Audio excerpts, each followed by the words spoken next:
really like a huge different thing. It's just chilling. Today I probably just do few stuff anyway. It's still early game, so most of the stuff just like exploring, like doing some random stuff. That is, yeah. I kind of low energy today, mainly because I got a headache, like a massive headache. But yeah, just chilling. But what's something on the side, shall we?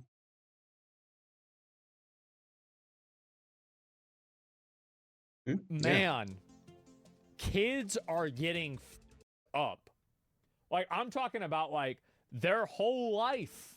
Like, they're spawn camping themselves. Yep. It's like I'm you playing spawn in Halo, the summoning. first thing you do is look at the ground and you throw a grenade. There he is. First thing you do. Welcome back. Today we're breaking down Galaxy Gas. Who's Oh, behind boy. it? Is it bad? Is it really just for food? And am I in my old man arc? Because today we're complaining about a TikTok trend, okay? A dangerous trend. Well, I mean, to be fair, I mean, if the TikTok trend is let's do this thing that makes oxygen stop going to your brain, I feel like that's not a good trend. Like, you don't have to be an old man. You don't have to be a doctor to see that. I can see that right away. No, the answer is no. I'm very cool, still very hip, still That's very right. with it, okay? But I did want to talk about These nitrous kids aren't with oxide it, today, though. aka laughing gas, Yeah. aka whippets, aka doing a Kanye. Look, it's kind of an old thing, and that's kind of become a new thing because we've Americanized this small little canister that used to, you know, you used to get this little cartridge thing. And now you get a big one. People would inhale it and get high. Tide Pods 2.0. You get it at the dentist sometimes. Tide Pod 2. Oh, Now I actually think fuck. Tide Pods are different because like Tide Pods were always a meme, right? They're like, oh, it's the forbidden fruit. And it was mainly kids joking around and it was sarcasm. The Galaxy Gas is like, let's actually do this. I feel like it's two very different things. Turned it into a flavored giant canister that kids are walking around school Oh, they have it flavored? and doing in their classroom. Is the new base just drop? God damn, what the The crazy thing about this clip, the crazy thing is that like, if you watch this, you can clearly see the moment where the oxygen stops going to his brain. Like, watch his face. You see that? Now it's not. Like and like that shit, like real talk, like that's actually scary. To me, like that's scary to watch. Like he was out for like a, you know, like a 0.2, a 0.3 second, right? That's wow. He's just I can't see how basically somebody got can knocked watch out, that and be like, oh yeah. yeah. Fucking Then load let's me explain out. Just the youth that are on this. It's also mainstream celebrities. It's Like pretty much Kanye Kanye. West was recently exposed for being. Bro, no. No, Kanye West. Oh yeah, I forgot about it thing. He kind of suing people.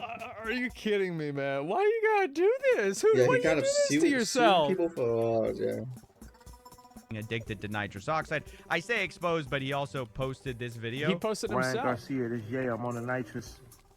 So I don't know how much you can expose somebody who's just posting that. Yeah. But rappers I'm not gonna everywhere say- are sort of What is it green thing? also Type of doctor. getting Rest into are this. said more In immune fact, to more Adam22, poisoning. who does a podcast, That's one kind of sermon covering I saw this. Oh, it's sermon some of damage, this not stuff summoning. recently. Well, released a video 4 years ago talking Yeah. about this drug is taking over the rap game.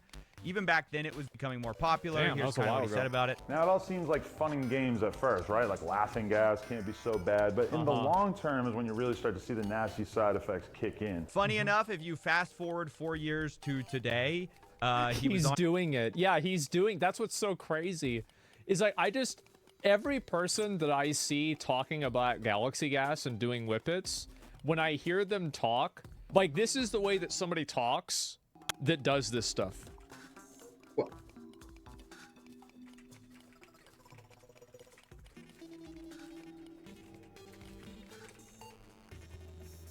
Like, you don't know what the fuck they're saying. Also, like, why? Like, it's insane. Is it addictive? Like, Like, I how don't- do you watch this and be like, oh wow, I know what I want? on his podcast recently and did whippets on his own podcast, which I thought was weird for someone who's like, yeah, this is bad. It's gonna ruin your brain. All right, let's go. You better blur my ass so bad, Michael. All right, now you add a 22 now. Yeah, over. Bruh. I did it too fast. What the? You add him. How the f am I letting him do this? You add him. But it's not just the kids and rap. Just, dude, how do you watch this and be like, bro, sign me the fuck up? Where do I get one? Even Joe Rogan's podcast has seen some of this stuff. Ari Shafir, a comedian, recently the amazing did whippets racist live on the show. What is that? You spaz, don't you? What do you got, whippets? Yeah. Oh, no, you sick. you whippets? What are you talking about? Yeah. Let's go. Might not be Is this Florida, legal? No. Yes, You get them at head shops. Is it lit? No? You're gonna forget how to play pool. Okay, do whippets kill brain cells? Okay, so then Uh-oh. he's taking whippets while Joe Rogan's reading. Do they kill brain cells? Yes or no? Answer actually is a yes. Yeah, they do. But they do. if you heard in the background, they kind of say, "Is Like, this legal?" I don't need to tell. I don't need a scientific study. I watch people talk about whippets. Like every rap song about Ooh, whippets. it was so nice. Yeah, it's maximum. But how do you get it though? I understand Spanish better than I understand their English. But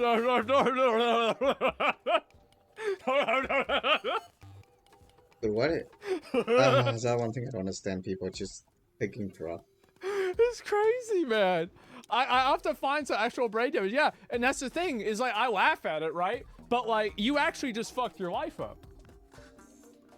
And then somebody's like, "No," and somebody else says, "Well, no, they just sell them in like head shops everywhere." And that's like part Planet of K. the problem, is that while nitrous oxide is supposed to be just for dental like as a drug to be consumed by people, is supposed to be They should sell them at Toys R controlled. Us. At the same time, there's also this kind of loophole where it technically can be sold for culinary purposes, where it's sold for like whipped cream, because to use a whipped cream canister, you need a little bit of nitrous in order to make it like fluffy. But it's not going to make you high because you're not actually ingesting the stuff. So the loophole that has been figured out by these companies is that you can sell these canisters as chargers for whipped cream. Right. And this brings us to Galaxy Gas. This is currently the most popular way to abuse nitrous oxide, and if you go to their website, they say that it's intended solely as a food processing. Damn, the soul just It must be so annoying for them to have to pretend like they're not just selling drugs to kids. And it's like you have to always talk around it, and it's like, yeah, you can use these on strawberries, and there's also for pasta, and of course you want to sell. Don't use them by itself, and it's like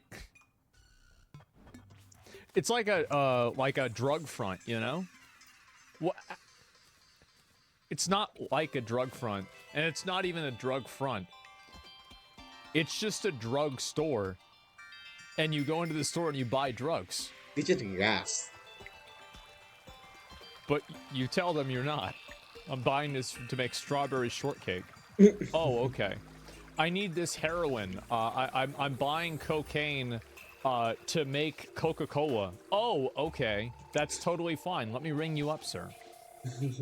Repellent for whipped cream and culinary use only. And you say yes. And then they have recipes for how to use their product. And then you can imagine being the person whose job it is to do that. That's like the most useless fucking job in the world. Like, yeah, it's like your job is to you have to write these bullshit articles that nobody's gonna read. All their different stuff here. However, this is just a cover story. Yeah. And part of the reason I'm doing this is it pissed me off the way people credulously cover this stuff, where they go, people are misusing Galaxy Gas. It's actually intended as a food product. So it's supposed to take your desserts to the next level, but using it the wrong way is leaving people high. It's not a food product. The creators know it's not a food product. This is just how they get around the law. right? Also, Teams are getting a hold of Galaxy they gas should and label it similar a food products, product, so following a it dangerous bypass trend stuff. on, of course, all places, social media. And while it has many legitimate uses, it also creates a brief but potentially deadly high. The way you Stop cover there. loopholes like this isn't going like, oh, it's being, you know, it was Kids, by the way, you can get high from this, and it's totally okay. So it's called Galaxy Gas. It's on Amazon right now. Use discount code CNN for 10% off. intended for this, but it's being misused. No, it was always intended to be abused. So I saw this. This video is kind of the reason I'm covering all of this. Here we go. Let's see it. This video says the guy who invented Galaxy Gas, and it says he has no idea at the bottom, as if he thought this was going. And then, by the way, this is not the creator of Galaxy Gas, but this video was created. And Wow, it's a video with a totally fake caption. Commercial that got saved, and it's of them talking about the food, like the food aspect of all of this. And people just believe this stuff. Galaxy Gas? Well, you probably already know. But really, we're the best thing that's ever happened to your kitchen. Because Galaxy Gas is the purest culinary nitrous in the galaxy. Why start your morning off with that boring Keurig coffee when you can just as easily whip yourself up a nitro coker? We got 8 amazing flavors for you to chef up whatever your heart desires. So, if the bad acting wasn't sort of already a dead giveaway, I've seen Raid Shadow Legends ads that are more authentic and believable than that. I'm sorry. Oh shit. Even more proof that this is just a silly cover-up. Now, albeit they're going through with the bit, because they create little recipes. Oh, Even yeah. if you go to their website, they have, like, all their YouTube videos are them, like, creating little, I guess this would be, like, really good if you worked at this company and you had, like, a relative that's, like, basically a fucking retard.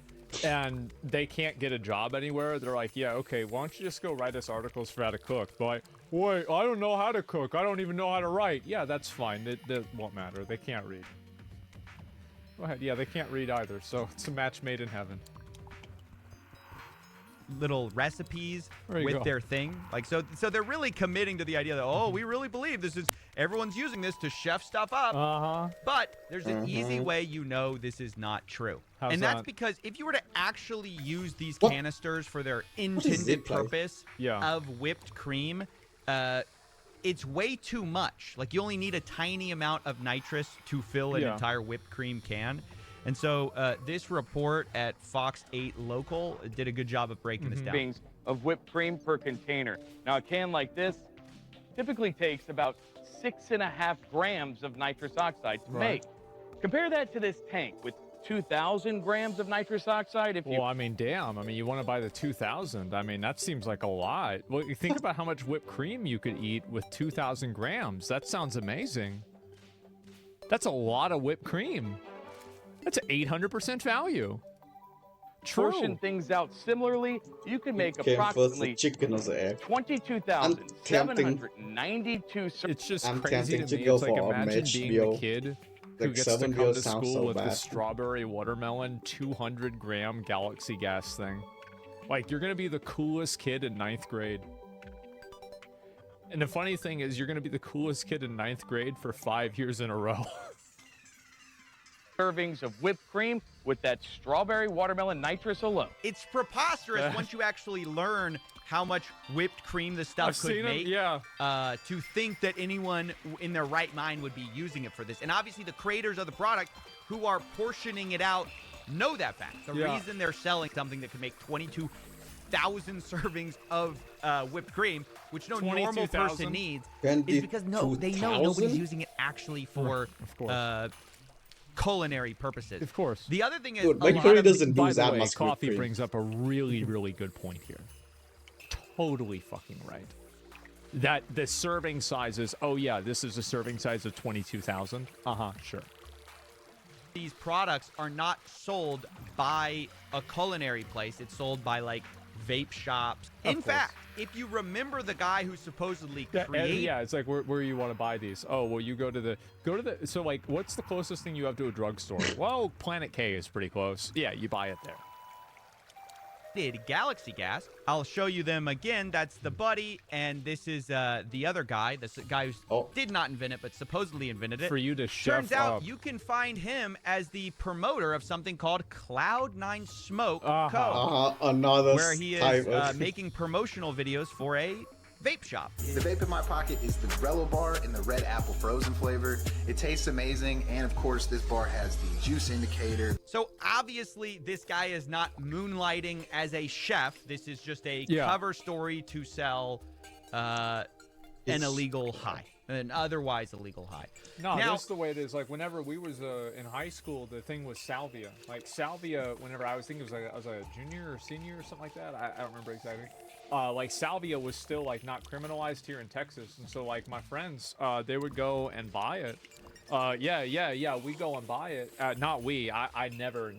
Mining helmet and hat. Oh no, but just because it was the expensive, city and I wanted to better spend my because money on someone magic was cards. someone. It's not because I was afraid of it. I just didn't want to spend my money on it. And so I never did it. But my friends would go to like Planet K, and like we were like 15, 16. They just sell it to me. They just fucking sell it to me. There it is. Believable? Yes. Oh. It's crazy. Oh my god, it is. I want to be clear. I don't believe that's the guy behind all of this. People have been wondering for a while, who is behind Galaxy Gas? Who are these guys? Because nowadays, first of all, nobody's really in front of the product anymore. They shoot... Mr. Beast and Logan Paul are. And think what you did to them. Huh? Yeah. Most of their videos from the head up, and they cover their sleeves. So it's hard to know. It's clear that they're trying to kind of cover their tracks. But we have a hint from an old magazine that they forgot to scrub off the internet. This is a feature in a vape shop magazine. It says, hitting new highs financially. Here you can see the first mention of the founders, what I believe to be the founders. It says there are brothers Amor, Sammy, Ben, and Kareem. They run something called SBK International, and they're the owners of Cloud9 in Georgia. So the company that guy was promoting, they own it. Sam, Ben, and Kareem Amor. How convenient. We know this is true because if you go to the state of Georgia, you can find that the guy on file for Galaxy Gas LLC is Khalil Amor. And the same guy is CEO of SBK International. Well, that's convenient. With the same last name as those brothers. Wow. Again, we can also find in a complaint against Cloud9 and SBK, we also see Khalil Amor. Bro, it's not Cloud9, it's Cloud 16. Look how many fucking... This is crazy. Aleem Amor and Sammy Amor all named. Oh my god. So I think these are the guys behind it. They don't want to be on the front of their culinary nitrous organization for obvious reasons. Yeah. But They're gonna get they tracked are down. seemingly the guys behind it. At least they're registered as the guys behind it, especially Khalil Amor. They getting now, kids retarded. It's also worth saying that because this has gotten so popular and so many people are doing it in schools, as well as just culturally, it's kind of nitrous is having another moment because of It's what all the cool kids do. Supersized cool kid canisters of nitrous. It is also being looked at by regulators very closely, and I think probably will get shut down or be meaningfully kind of watched. In fact, it'll probably get nerfed, and then the kids will have to just go back to doing drugs, get like another one. normal drugs. But yeah, until then, they're gonna go on it as much as they can. Good, yeah, they're gonna have to go back to just smoking weed. Galaxy Gas, a lot of people haven't seen this, recently terminated their Georgia entity. So in just a few days ago, a couple weeks ago, they terminated their company under Georgia law. Additionally, you used to be able to buy their products on Amazon, crazy enough, and now they're unavailable. So are they... That sounds like bullshit. I looked it up the other day and they were there. You can literally buy drug off Galaxy Amazon. Gas Amazon. I'm gonna be real, like, I mean, I'm seeing a lot of this.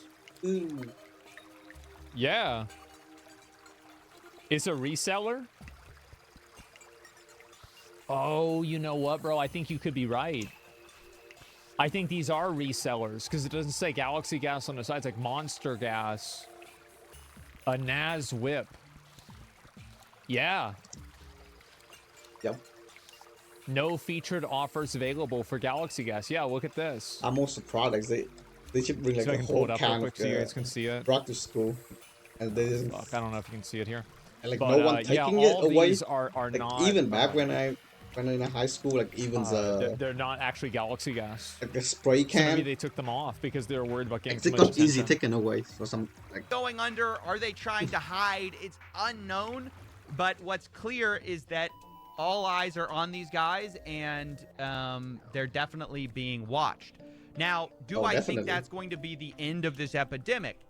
No, because there are so many copycat products and similar people trying well, like to. if I wanted money, what I would do is I would just do another one of those and then try to sell them, because like sell them to as many kids as possible before they make it against the law. And similar people trying to make money on a similar idea. But I want to be clear, all of them use the same stupid loophole of like, ooh, we're just wanting to sell whipped cream flavored chargers. But you know it's not true because of the size of the thing that they sell and where they sell these things. In fact, while looking at this video, even though Galaxy Gas is unavailable, you can get a similar size tank for nitrous oxide. You can get for only 24 of them, which would do about 500,000 servings of whipped cream. Directly from Amazon. You can get it shipped to your door. Free delivery. Anytime you see this stuff, ice cream. Please do not report like, oh, people are misusing it for the purpose. No, it was always intended to be misused. It was always... Somebody says, I don't think most people are doing this. I think it's an overblown story. This stuff is dangerous. Why would you want to fall on the ground due to lack of oxygen? Kids are stupid, and they love doing drugs. I mean, that's true. It's pretty simple. But only There's really not a lot to it. Oh, no, mind. Yeah. Yeah, I mean, what? Yeah. Intended as a way to get people high. It was just a loophole that these scumbags were doing to make money from you losing brain cells or people you love losing brain cells. Right. So, yeah, I just wanted to cover that. I just thought I've seen a lot of people report on this, and everybody seems to be smoke screened by this food intention. You saw a new thing, and I just wanted to be clear about so like who's behind this stuff, what's actually going on, and where I think it's going, which is like it's probably hit its cultural moment, and I think probably regulators are gonna crack down at this point. Oh, so 100%. Anyway, that's basically it. Thanks for watching. Crazy, this man. Galaxy Absolutely Gas review. crazy. Wow. What do you get when you... My clients in rehab would bury their shit in a jar and then ferment it and get high off fumes. Yeah, they did that back in the day too. It's called getting shit-faced. But no, it's been very common actually. Like that's not new at all. And they would also do it with cow shit too. Yeah, that's a really old one. Jenka? Yeah. Let me go back. I'll link you guys this video. This is I didn't even know. So Coffee Still has a second channel. What the fuck? I didn't even know that. Yeah, there it is. Actually, I did know that. I forgot. But yeah, there it is. There is the video. Wait, what Give the it fuck? a like. Man. Why pay for whippets when you can just stand up too fast? Jesus Christ. This person's probably in their 30s. Why would anyone do drugs if they could just mow a lawn? Hank Hill. The big tell of nitrous itself doesn't need to be flavored if it's used for food. It's being used to be getting high. Yeah, I agree with you. Oh shit, Scapping. I absolutely agree with you. I wonder what's gonna happen, to be honest. Like I really do. Like I don't even know, because the problem is like regulators are really stupid. And so are they gonna be able to take control of this? Are they gonna figure out what's going on, or are they just gonna fuck it up? Because I feel like they're probably just gonna fuck it up, to be honest. That's exactly what I think would happen. Do you see the one made for the guy who stole millions in crypto? No, I didn't see that. But I think that there's a lot of, like, this is what's going to happen, right? Is like kids are going to start doing this more.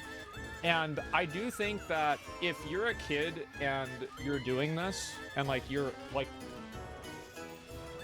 it's just like, I mean, I don't know. Like, I mean, how do parents let your kids do that? I mean, it's permanent brain damage. Yeah. You need a business license like in many EU countries. Oh, you think so? Maybe you're right. I don't know.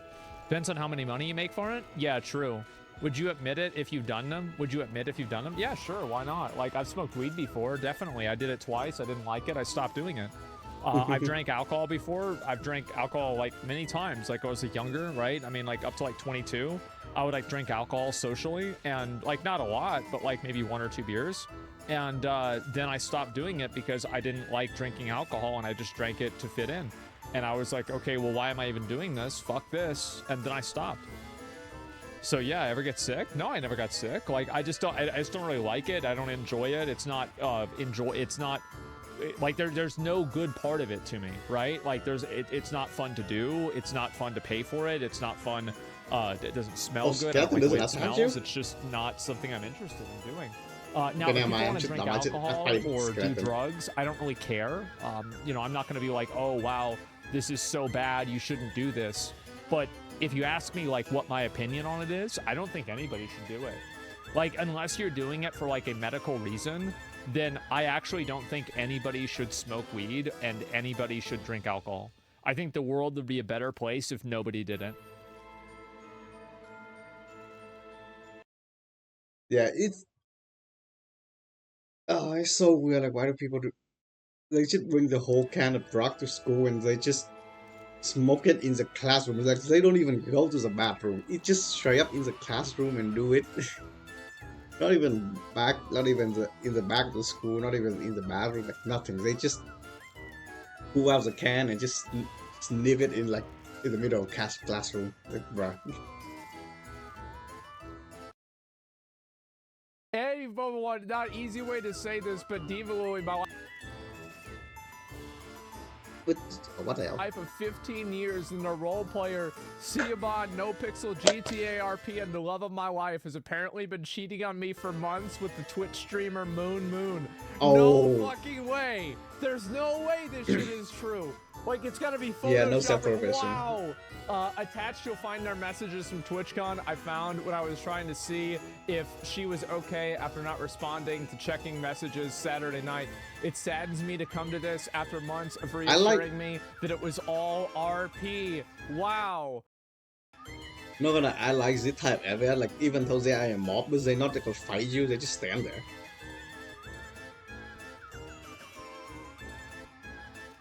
Kind of fun, I guess. You can attack them. I think they also give you like coin. Oh shit. Oh shit. What the? Okay, never mind, they're attacking me.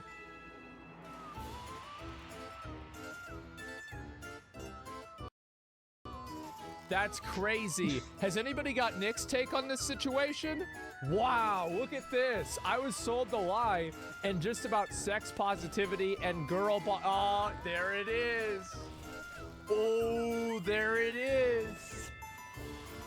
Sex positivity and girl bossing. Oh, man. Nick said no comment. Uh-huh. Is that right? No, that's crazy. How about that? How about that? So let's look at the rest of this.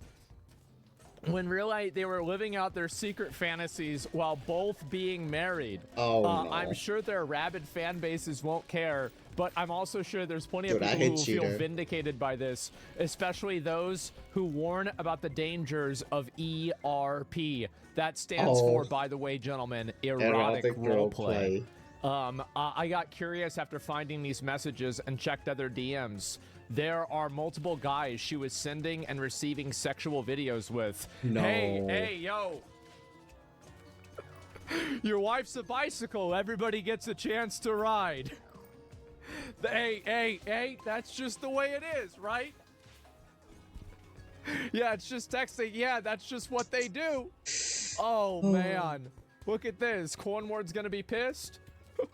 Why? He didn't have her all to himself? Was that it? Oh, God. Let's see here. All of them in a no-pixel DOJ. She would call them her daddy or favorite whatever pet names, obviously curating emotional relationships behind my back, and then had the audacity to act completely normal at home. Her best friend warned me about this, but I didn't take it seriously. This level of compulsive lying and sociopathy is honestly something I should have seen coming. This is the same person who would be the first to grandstand and virtue signal about any other streamer drama. That's true. Moon does always high road people. So it's really fucking funny for me to see he cheated. Doesn't he have a kid too? Moon has a kid, right? He had a kid. I think he does. I know he has a cat. He's got a kid? Oh, yeah. Right, and so, yeah, here we go. This is absolutely, yes, high roader #1, fucking Moon, cheating on his wife and kids. Welcome to the motherfucking Champions Club. I never want to hear another sanctimonious fucking statement from this bald fuck again. Never again do I want to hear about how you're too good for sponsors, you're too good for anything, you've cheated on your fucking wife and your kid. Welcome to the fucking Champions Club. That's what I think. Man. Oh, wow. Yikes. What a good day for me. Holy shit, it's real. What is this? Cheating on his wife and had a kid. Oh, there she is. Wow. Does she post anything? The last thing that she posted is about this guy that stabbed somebody 43 times that was a 15-time felon. Virtue signaling about this guy getting the death penalty. Oh, for sure. Oh, no. Yeah. Isn't that just, bro, that's just the icing on the motherfucking top. Wow. I know, but yeah, she's hot. No, she is.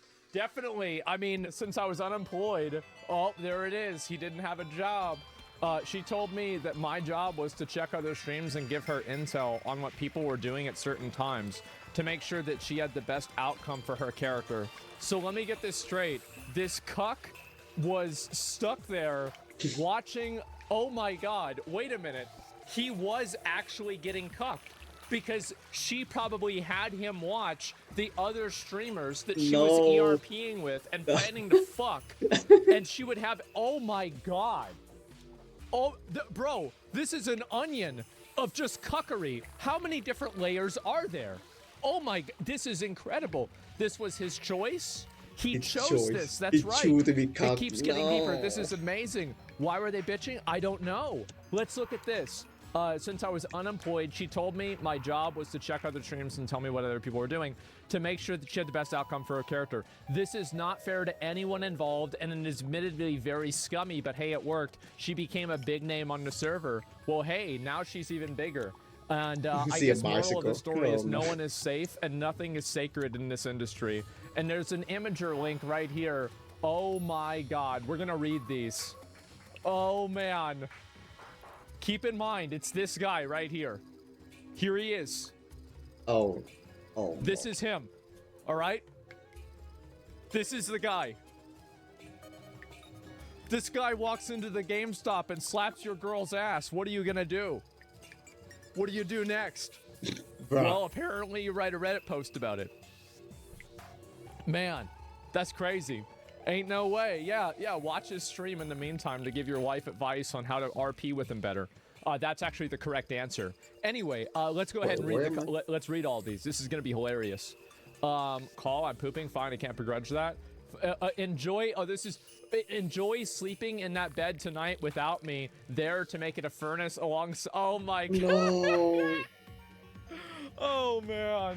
Playing classy. I have no clue what you might mean. Me too. Do you still have a headache? Oh man. Let's see. Where's the rest of this? I literally cannot stop thinking about you destroy my pussy. I'm degenerate, depraved cum slut. I've pretty much been thinking about blowing my load inside you nonstop. So both of these people, by the way, are married. They are married. Oh wow. Uh-oh. Both of them are married? So, oh, that's two sides. This can't be real? It might be. I don't know. I don't know whether it's real or not. I'm gonna be honest. It doesn't affect me whether it's real or not. Like, I just get to... Remember what I've said before, how everybody's lives are entertainment for me? I don't care. Moon cheats on his wife. I don't care. Like, if he plays Mario Maker again, I'm still gonna watch him play Mario Maker. It's like I'm not gonna watch him play Mario Maker because he cheats on his wife. I don't really care. It's just fucking funny. Especially from like the amount of like, you know, high roading that he does. It just what the lowest road of them all, man. Makes it kind of better. It does. Yeah, exactly. And so yeah, there it is. What is that thing? Oh man, it's okay. They were RP. Yeah, they were RPing. You got to keep in mind. Get that birth control taken out, and I'll have you bent over and knocked up day one. That's a promise. Ugh. Oh my god, bro. Jesus. I wanted to serenade you. I love your singing voice. Oh my god. You're such a girl. Wow. I don't let anyone else tell me what to do, but I listen to you. It's taken all of my willpower to not just start packing my shit. Damn. So she's... Damn, a 2-hour call. Wait, oh shit. It started at 1 in the morning? Oh, bro, it's over. Oh no, he done. It's finished. He finished. You're done. You're done, bro. Like, what was he doing at 1 a.m.? Well, I guess he was watching other streams, phones. I guess so. Yeah.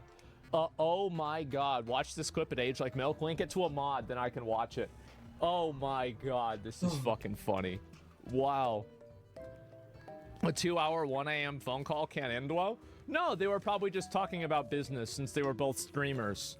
Oh wow. For the mod team, DOJ freakoffs. The 2024, the year that keeps on giving.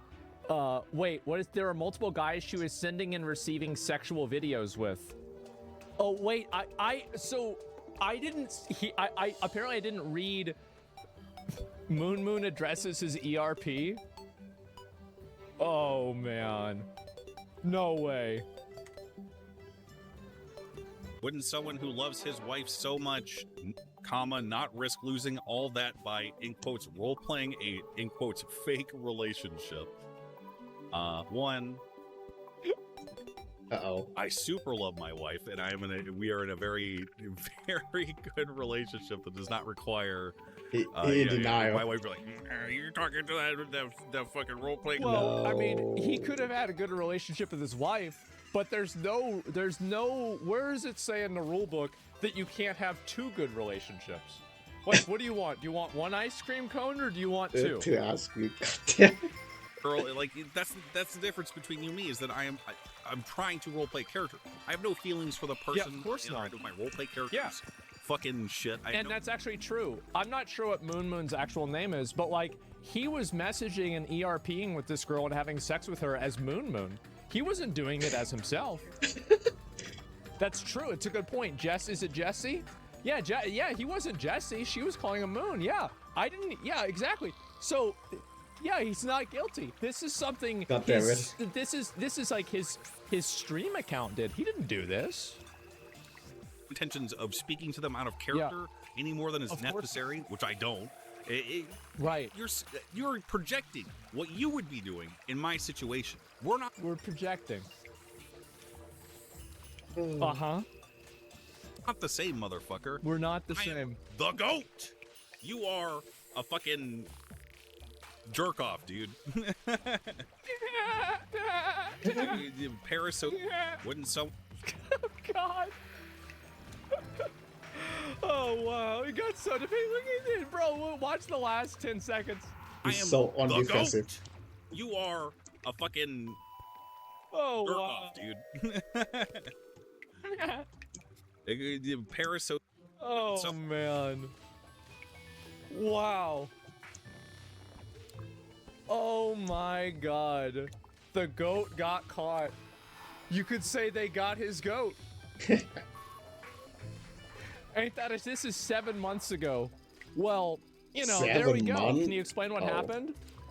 This streamer went and let me finish everything else. This clip didn't age well. Wait, is this the same one, right? Yeah, it's the same one. Oh, that's too bad. Do we have another one? Oh man, damn, he actually got super defensive, which is usually an indicator that something is up. I guess, dude, doesn't Moon have a wife and kids? Why would he do this as well? Why would she do this? And now looking back at the text messages they sent to each other, see, like, I think it makes sense for her to do it I don't think it makes sense for him to do it. Because, like, for her, she had a cuck husband that she had watching streams for her that didn't even have a job. Bro, this guy was a loser. So, yeah, of course she's gonna cheat on him. I mean, let's be honest, right? But, like, Moon, like, this guy, what are you doing? Who leaked the Discord? The guy probably went on her account and posted it themselves. So, yeah. Yeah, his job, think about it. His job, guaranteed. How many channel points? This is what I want to know. How many channel points do you have on this man's channel? That is the question. You know need what? to know. Summoning Zero? be Why? bad. Why 0? Does Moon not have channel points? I'm playing Mitch. Wait. Oh, you guys. No, I don't care about you guys. Yeah, unless he's fucking your wife. Wait, everybody here is getting their wife fucked by Moon? It's not just him. Wait a minute. Oh my god. What? Yes. Jesus. This guy's out of control.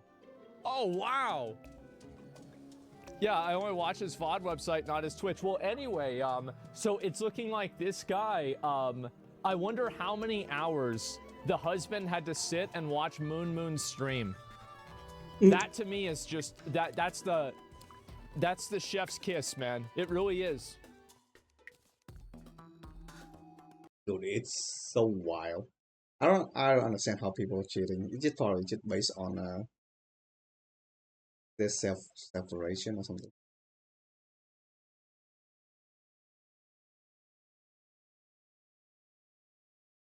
Which is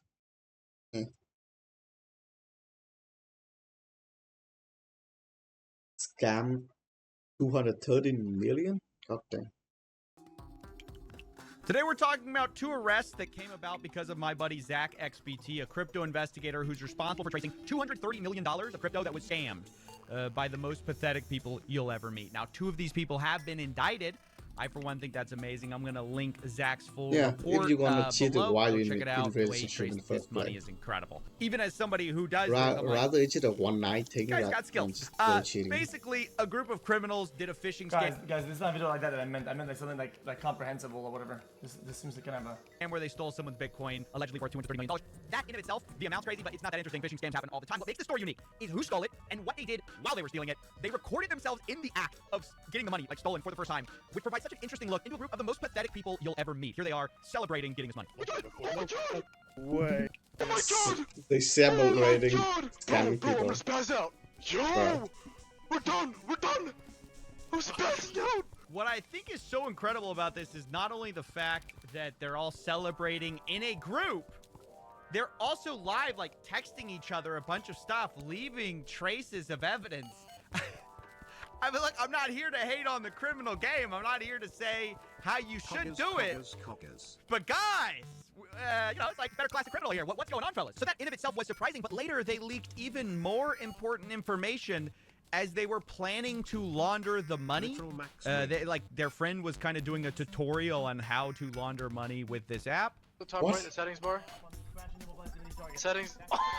Now, when I first heard this, I heard this background voice of the popular streamer XQC, Guys, and I was stop it! like, guys, is he in it? Guys, I was not part of this. Yo, FBI, IRS, CIA, whatever the fuck watching this. Guys, I am not part of this. But I think they're actually just watching a live stream while committing crime. Gen Z is so cooked, their brains are so done for, they can't even focus on committing massive crimes. They have to be like, I gotta get that second screen. I need my boy X on the second screen. No, not that. Like the swap settings. They called as AOL social engineered Unbelievable. So that just kind of sets the state. Accounts were hacked to get him to panic and have him send the funds to a fresh seed wallet that they create and tap Of who you're dealing with. Now, as I said, the DOJ has already indicted 2 of these guys, and you can see they are young. 20 years old and 21 years old in LA and Miami, respectively, which, you know, not surprising places to be living if you're going to be scamming. But the story gets even more interesting when you realize these guys have been taunting Zach XBT, the guy who ultimately caught them. They said F Zach XTB. They misspelled his name, which, by the way, already, if you're going to do that, you're going to get caught. And then they said, told you we'd win Greavies. That was one of the names of one of the guys, Malone. Now, already, if you're one of these guys who does these signs at clubs, it's because you're a scammer and you don't know what to spend your money on, frankly. There have been so many people I've seen get caught by putting their names on these boards. And what's amazing, it's like these people feel the need for social Guy, come on, bro. I do that, man. I do that at the club. Come on, man. Validation, even though they know what they're doing is bad. So they go to the top clubs in like the place that they're at, spend tons of scammed money on the dumbest things. And this is part of what makes these people so pathetic. Not only that they would all get on a group chat and talk about their crimes while listening to XQC in the background. I mean, that itself is a crime. But it's just what they spend their money on. Because it's not just about buying those signs at the club or whatever. They're also trying to use their wealth to pick up women. And part of what makes them so pathetic is they are unsuccessful at that, even though they are trying to impress girls with their massive wealth, sudden wealth, because they stole it. But the girls are like not having it, and it just kind of becomes this comedy. So this girl talked about her experience getting a Birkin bag, which is a very expensive luxury bag, from who we believe to be Malone. The reason we believe this is that one of these things says, Dre said, who want a Burke? And we see at Malone. And we're going to find out that this guy somebody was going around offering Birkin bags to girls to try to pick them up. But he looked pretty young. That's the girl that was on Adhd Stream. He's like, I got this for you. And he hands me the box that this is in. It came in like the actual Hermes box. It's downstairs in my kitchen. I don't feel like bringing it up. So you get a free bag without doing anything. And I was like, yeah, I do, but like, is it real? And he was like, of course it's real. Like, it's for you. You can have it, and just walks away. Already a weird pickup. Wait, her? Miami? Pick up a chick? Just as you get a free bag. So close to one another, man. To just hand somebody something and walk away? I'm not involved, I swear. 100% real. I actually went to Rodeo with him today to the Hermes store, and he bought 5 of them. What? Yeah, so turns out that screenshot we saw earlier of Dre said who won a Burke, it sounds like he was going up to multiple women and just giving out bags and just seeing, oh, which one of them is going to bite. It's honestly so cringy and pathetic, but the end is just where it all comes together. Chef's kiss? Chef's kiss, bro? This is it. It's beautiful, but to be honest, it's not really my style. Oh, no! Well, she doesn't like it. The story ends with her just leaving with the new bag and then going, it's not my style. Dude. Oh, gosh. Wasting so much money for this. These bags cost. Like 40K? Not in that world, but I imagine a lot of money just for somebody to roast you on TikTok as kind of a loser and go, it's not my style. But amazingly, that is not the most cringy and pathetic thing this guy does. Because then, Zach also posted this. Oh, what a call. This guy apparently sent a picture of what looks like a Lamborghini with multiple bags on top of it. And he texts this person. You see his name, Malone. I got you a present. We'll call it an early birthday gift, a thank you gift. I appreciate you so much. Sends a picture of a Lamborghini calling it a present. And this person says, I'm taken once again. Doesn't even address or respond to the fact this person bought her a car, an expensive car. This guy has such little charisma. She just immediately goes, I'm taken. And he says, I don't care. I take He's it. just buying cars to take in women. and saying, "Oh, I don't care," as if they're going to be impressed because that you're a is not scammer juice who service, just got man. a little bit of money. I Guys, think what's even funny. Yo, guys, I raised you better than that, man. Guys, this is the young juicers, man. Why does every time there's a juicer story, man, you guys come out like this? Bro, I raised you so well, man. I invested in you guys. This is what you, man, look at this, man. Come on. Dude, you have to, guys, I taught you this. It's the RM or the diamonds, not the iced out RM. Come on, man. This is exactly the type of guy I've to been be saying like, this for years. all girls want is money. And then they try to flex their money on girls only to be turned down by them. It's just like, who cares? Yep. It's not my color. Bro could have picked up Oh, HDMI man. with that Riz. So I just thought these guys were the gift that kept giving. I mean, it's horrible that $230 million got Hold on, stolen. something. Zach helped trace and recover some of it. He got some of it frozen. What is it, bro? In cooperation, it looks like, Plan with the matter? DOJ, who have charged some of these people.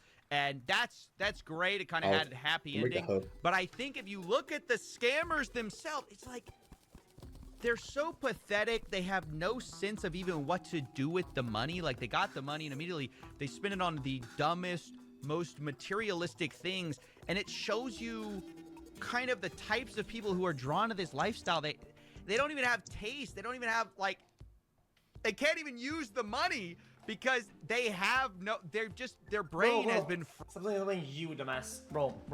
They're mostly buying only things that crypto will buy, right? Dude, because it- I'm sure they didn't fucking link that money. I don't to understand. fucking, It's just exchange flexing money. wallet If to their I bank got account that's tons of KYC and money, everything, I will live I mean, the that same. would be brain Yeah. dead. They didn't do that, right? Fried by a culture who just values, dumb designer stuff Like over $230 everything. million. It's funny 'cause I kind of think these Like, designer with that money, places I'm just have gonna scams straight up and disappear scammers, from the and you're earth. thinking You'll like, never see oh, me. this is what you do with your scam money. In fact, in preparation for this video, I can reached live out to somewhere in Zach Southeast XBT, who Asia or sent me something. this Okay. tweet, which supposedly shows some of the bottle receipts where they allegedly spent $500,000 at this club. I mean, so. I mean, that's the most Miami shit I've seen. Is this Miami or not? Casamigo 70K. This is Miami. It's gotta be. It's gotta be. $500,000 at this club. Who is it, guy? I mean, so unbelievably stupid. If they weren't already on your trail before, you don't think somebody's gonna notice a $500,000 bill from a 20 or 21-year-old at a club and wonder, I wonder how those people made that money. It's just so stupid. And for what? For one night, $500,000? Welcome to Miami, brother. These people have been tricked into thinking this is how you celebrate. The last thing I want to do is Rich just Man, if you missed the video, these guys stole 230 million from one guy, and they just they stole the money and just spent it like talk crazy. about this. This guy witnessed an FBI raid, and Oh. it's believed to be the FBI indictment where they actually went and caught these two guys. So watch FBI about that. raid, yeah, he fought. and Neighbors in a Miami community stunned as federal agents surrounded a home last night. The FBI swarming the entire neighborhood with long guns and firing flashbangs. Flashbangs. This is the result of what you get when you try to impress women with your dumb decision to go buy a bunch of Birkin bags, film yourself committing scams, and buy Lamborghinis for girls who are taken. You get arrested. Big shout out to Zach XBT once again, and also the team that helped him. That's CF Investigators, Zero Shadow, and the Binance security team. Thanks to them, $9 million has been frozen, and $500,000 has already been returned. That's it for now. I'm just confused. It's not like I'm saying it. I'm not giving anybody advice or anything, okay? But if they've gotten that much money, why don't they just leave it into one spot and then chunk it down slowly, while sending it to various places, whatever, like properly? It seems like it's just so messy and stupid. It's very, very rushed for no reason, and amounts that are really stupid. do stupid shit and you will realize how many stupid shit there are. Well, they got greedy, but some of them, brother, like some of this shit, man. Listen, like, guys, I had to do a watch check, okay, on this. I don't like doing it. Okay? It makes it. Listen, it's still nice, but this is dog shit. I'm sorry. This is probably one of the worst models out there. I don't even know what the fuck. Dude, these bro, they're having a hard time selling them. Like it's terrible. I don't understand this. Says yours, bro. Man, shut up, bitch. This is this chat, man. Yo, cook this. Cook this. It's not a buzz down. It's not a buzz down. Oh, so fucking funny.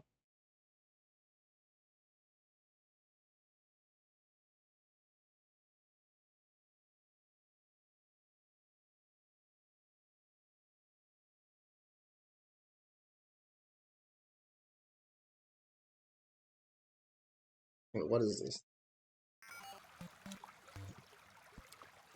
How far can pretty privilege get you? TikTok star Charli D'Amelio. Charli D'Amelio. Charli D'Amelio. Charli D'Amelio.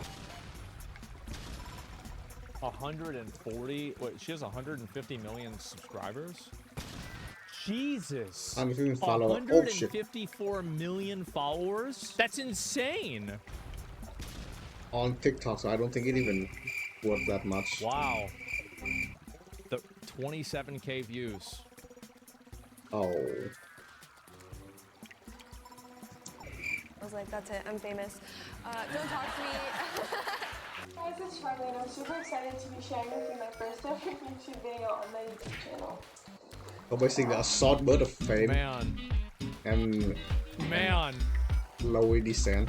If there was one person who saved the universe in their past life, it must be Charli D'Amelio, because she was dealt with everything anyone could ever ask to be successful. A virally beautiful face and body, every opportunity in Hollywood, commercial, okay boomer, a Good top one. talent agency in the industry, a book deal, a reality TV show, a TV show, Jesus. a clothing line, a makeup line, Holy a record fuck. deal. But somehow, there is still a way to mess everything up. Just really need to admit this to you guys. I actually do have nipples. And I mean, that's really, like, that's What? what I What? right now. So, how Was did it- the D'Amelio screw up more than $32 million worth of pretty privilege? That's exactly the mystery we're going to uncover What today. the But fuck? not only that, See, as your wasting like marketing $30 bestie, million who graduated net top worth. 1% UCLA Business Economics with a background in marketing, we are going to explore how pretty privilege can still fail you if you have a terrible brand. And how Well, if you're boring, I think that's the reason why it happens, right? Is like there's a lot of girls. Here's the thing. Is like you can go to Twitch and you can see this. You scroll down and you see plenty of girls there's with something 100 there. viewers that are hot. It's not like if you're a hot girl, you're gonna instantly have 1 million viewers. you, yes you, no matter You need to if be you have pretty you have to privilege have or not, personality. can build a They look at every successful single brand to VTuber, help you down every your career. And by their brand, I model don't just looking mean good. slapping All they your need to name bring or like face on a t-shirt. personality Branding out. is Yeah. about how your future college, future boss, future boyfriend sees you. And I'm creating this series to analyze celebrities from a marketing perspective, because many of whom do not recognize the power of influence they have over a generation of young girls. She caught drunk? Yeah, of course. Channel Well, stunning who knows if animal. that's her actually being Contain drunk, a though. friendly It's hard to spirit say. at you. really don't want to work anymore. And I think it's so important to be aware and reflective. The problem is people like that. I feel like with a lot of people that get popular on TikTok, etc., especially for being attractive, let's be real, right? Like what happens is you get older and then people aren't as attracted to you anymore. That's what happens. And so like if you were popular for being hot and then people don't think you're hot anymore, then you're not going to be popular. Right? And you get over, yeah, and then people move on, right? And I think that that's the way it is with a lot of personalities. Of the people who are shaping our culture.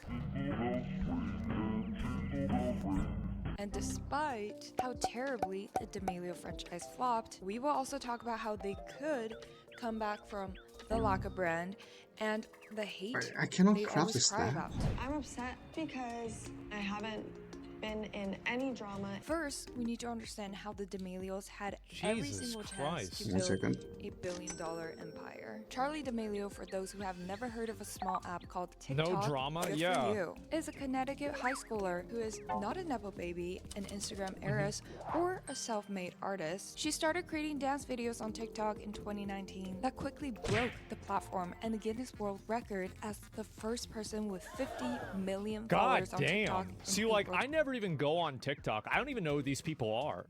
It sounds crazy. Yeah, I have no idea.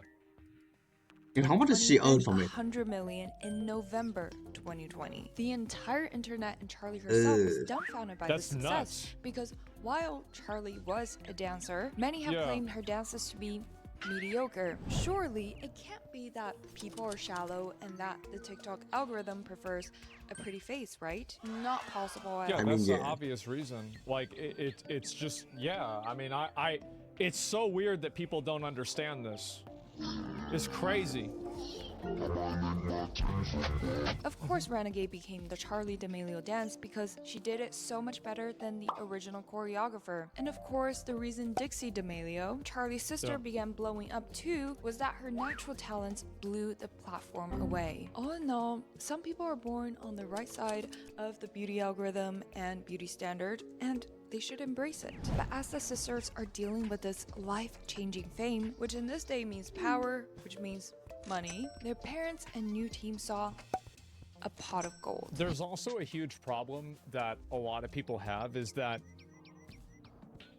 when a person gets popular for being relatable and likable, like I think that it seems like she did, and like being pretty, and then you get very popular, and then that changes your like demeanor, it changes how you act, it changes like the you know, like you're talking about money all the time, etc.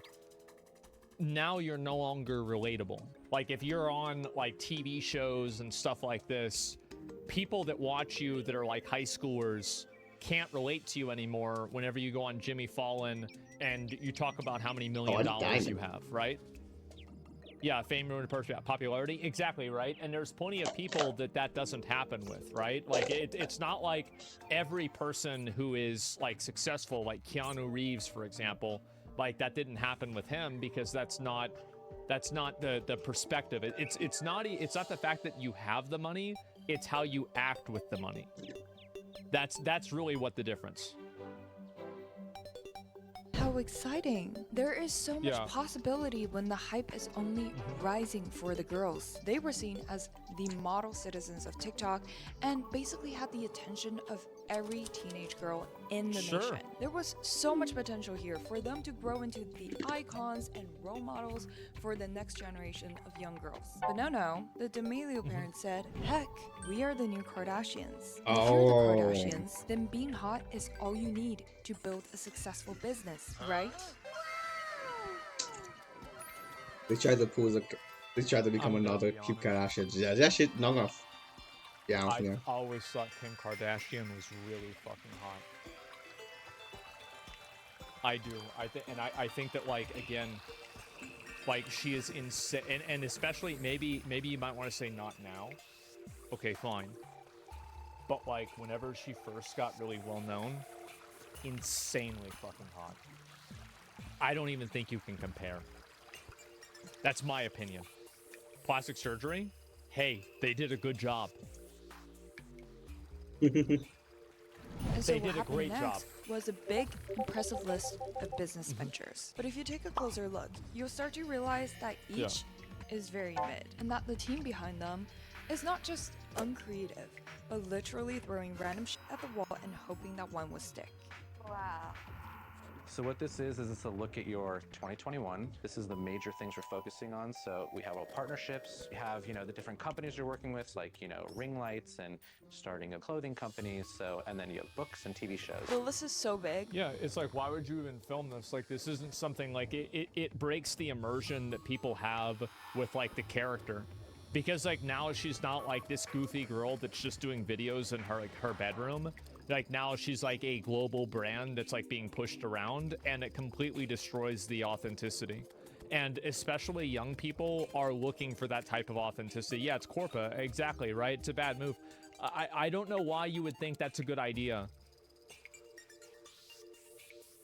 We need to first look at physical products and then their digital appearances that led to the ultimate downfalls. From 2020 to 2023 alone, they had their makeup line with Morphe, not exactly a hit, then a collaboration drink with Dunkin' Donuts, a fragrance line, a nail polish collection, a mattress, a footwear brand, a skincare brand, a popcorn brand. Bro, I remember, so, like, this was a crazy thing.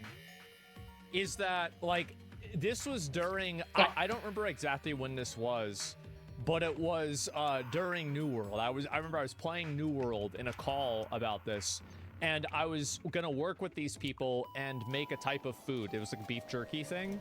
And then I remember thinking halfway through this phone call, I have like 50 other fucking things.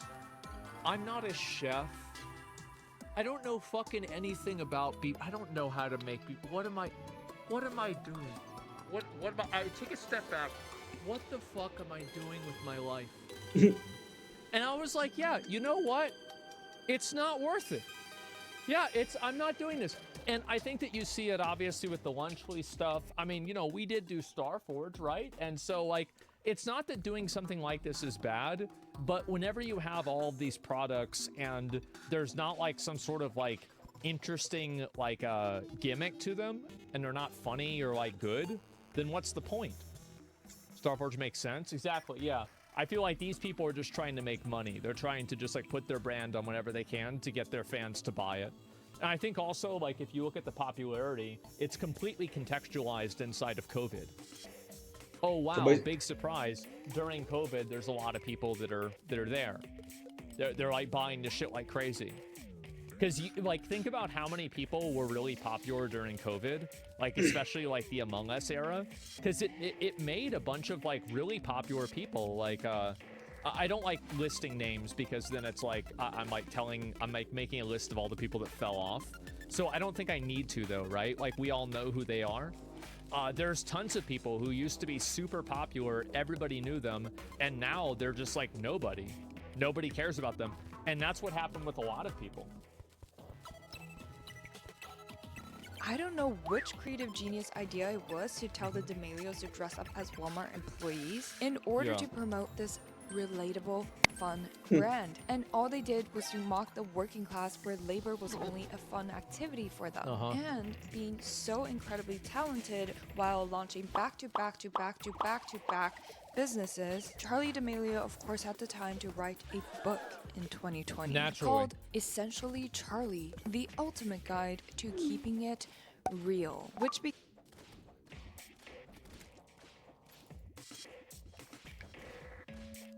keeping it real, keeping what real? This is so ridiculous. That's funny. Crazy. The audacity, it's amazing. What is this? It's targeted for 10-year-old girls? I know it's not targeted for me, okay? Became a New York Times bestseller. Wow. If there was an award for launching the most number of unmemorable businesses, the D'Amelios probably would have won.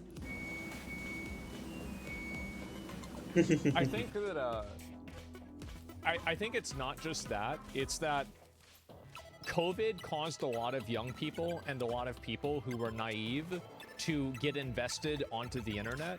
And because of people's heightened level of like attention to the internet. So this is a phenomenon that's very weird.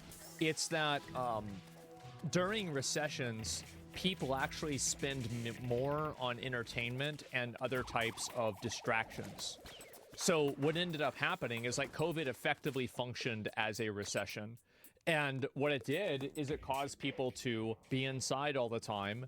And if you're inside all the time, you're constantly on the internet, well, you're going to have a higher probability of getting parasocial with some person on TikTok, right? And that's the reason why it happens. I think that's why these people blew up so much on TikTok. And now, like, after that kind of moved on, then everybody else did too.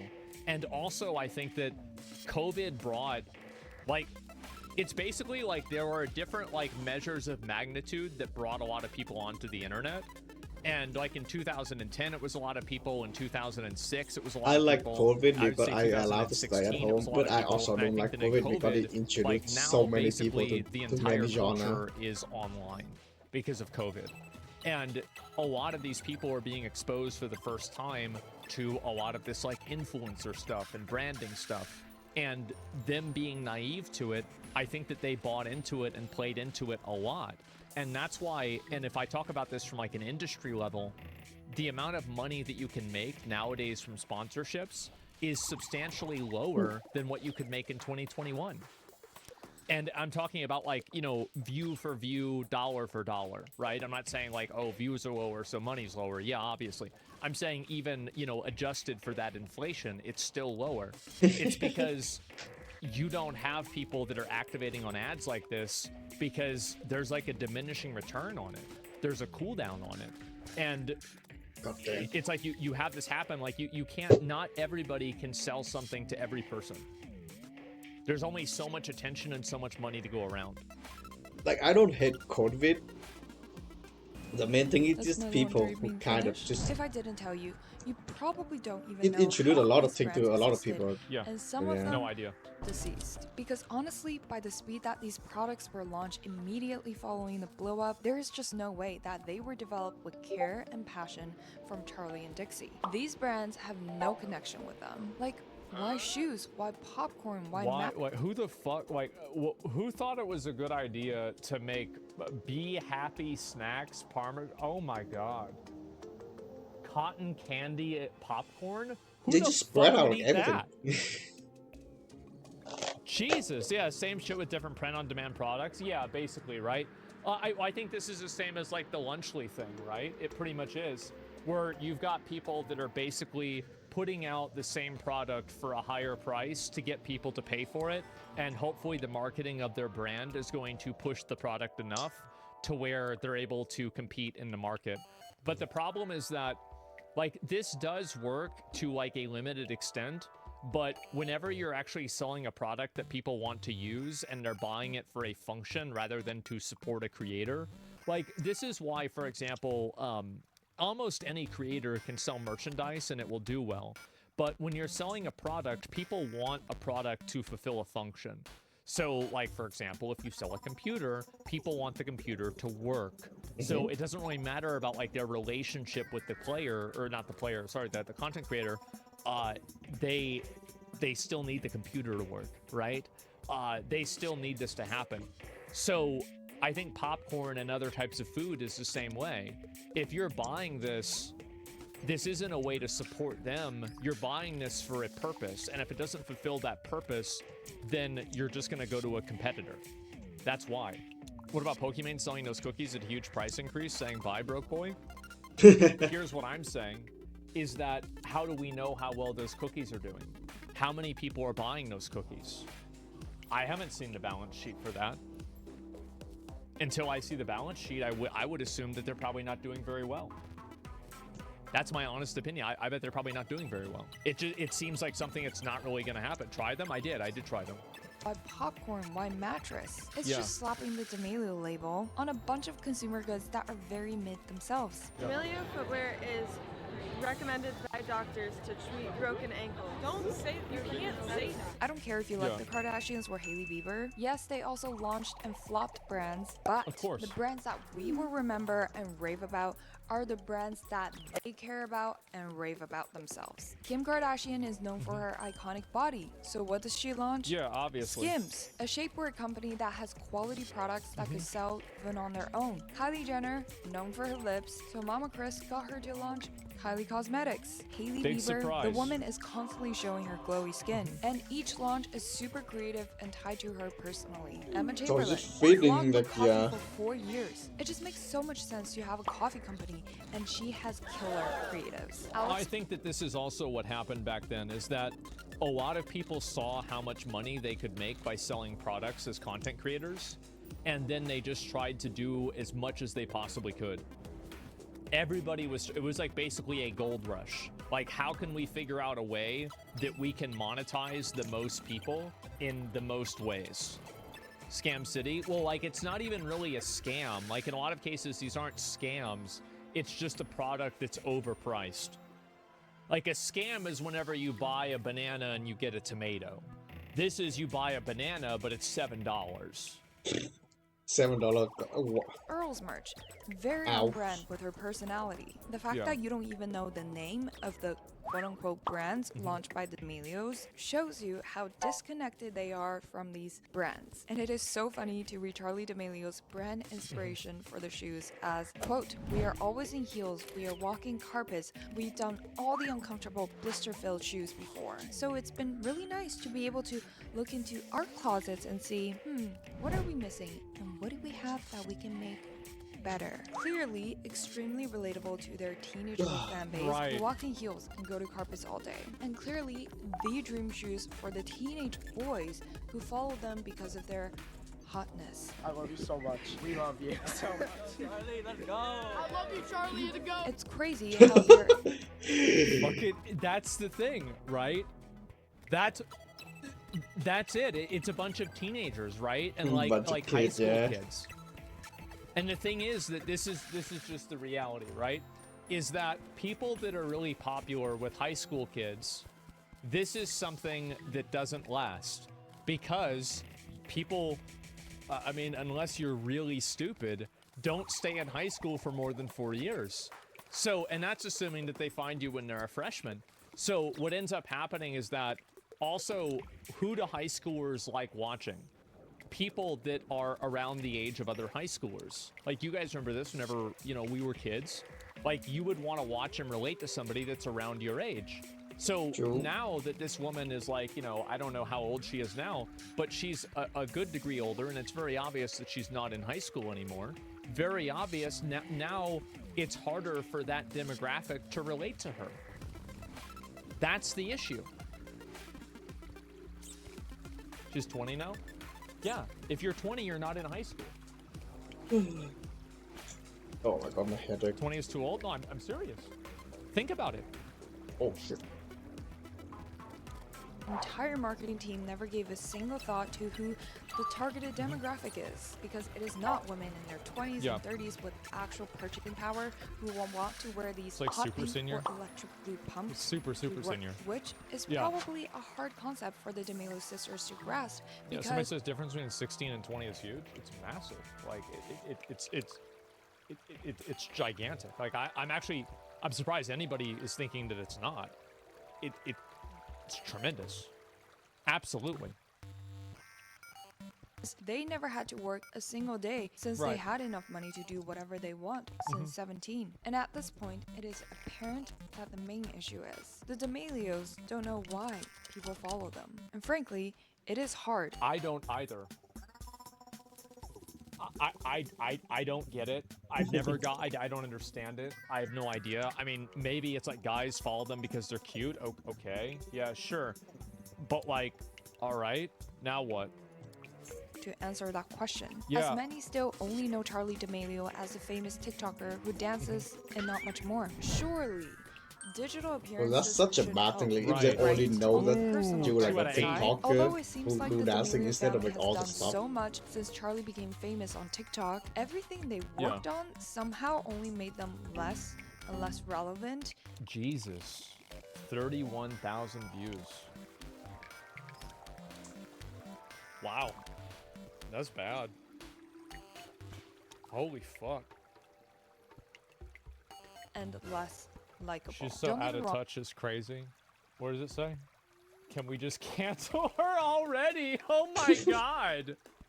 So I put a target on. This is what I was saying before, is like, it's somebody like Paris Hilton or Donald Trump. Like, they're famous for being a rich asshole, basically, right? But like, this girl was trying to be relatable. And you can't do that and be super rich. That's not how it works. Don't get me wrong, I respect the hustle of the family, where they really tried to emulate the Kardashian grind and did everything possible to stay relevant. But they do not understand the full price of monetizing your family and what it truly takes for a family to become a money printing machine like the Kardashian clan. Either their team is very lazy or has no creativity. Since blowing up, the D'Amelio... I think it's no creativity, in my opinion. You're selling a fucking mattress. There's only one man who can sell a mattress. That's Shaq. Other than that, I'm not interested. launched a podcast because every other influencer under the sun did, called Two Chicks Podcasts. They're doing podcast They now. made a total of 27 episodes before asking the question, is this what the girls actually want to do? Jesus Christ, 4K views, 2.4K views. Yeah. I really think it's crazy that a girl that got famous for being pretty and dancing thought that people wanted to listen to her talk. In all of your videos, it's music talking, not you. What were you thinking? Oh no. I really just know your role. Dude, it is silly, man. I'm just like, about it. And do they have anything to talk about? Dixie began basically doing music, and so did Charlie. They had their family YouTube channel, which had a lot of backlash since they want to have a backstory. They want to have a backstory so bad. Oh God. First episode, where the girls were seen as extremely rude, and in spite of a private chef-made meal, Dixie threw it up in front of everyone, and Charlie said it's better to get dino nuggets. Sometimes happens when... Oh God. So dramatic. Do we have any dino nuggets? At this point, the D'Amelio brand It's just obnoxious. It's obnoxious and annoying. Like, who likes that? Like, who likes a person like that? Like, and she didn't even throw up. Like, you can, like, I can tell because you'd move your back like this, right? If you're gonna throw up, she didn't throw up. Probably just spit it out.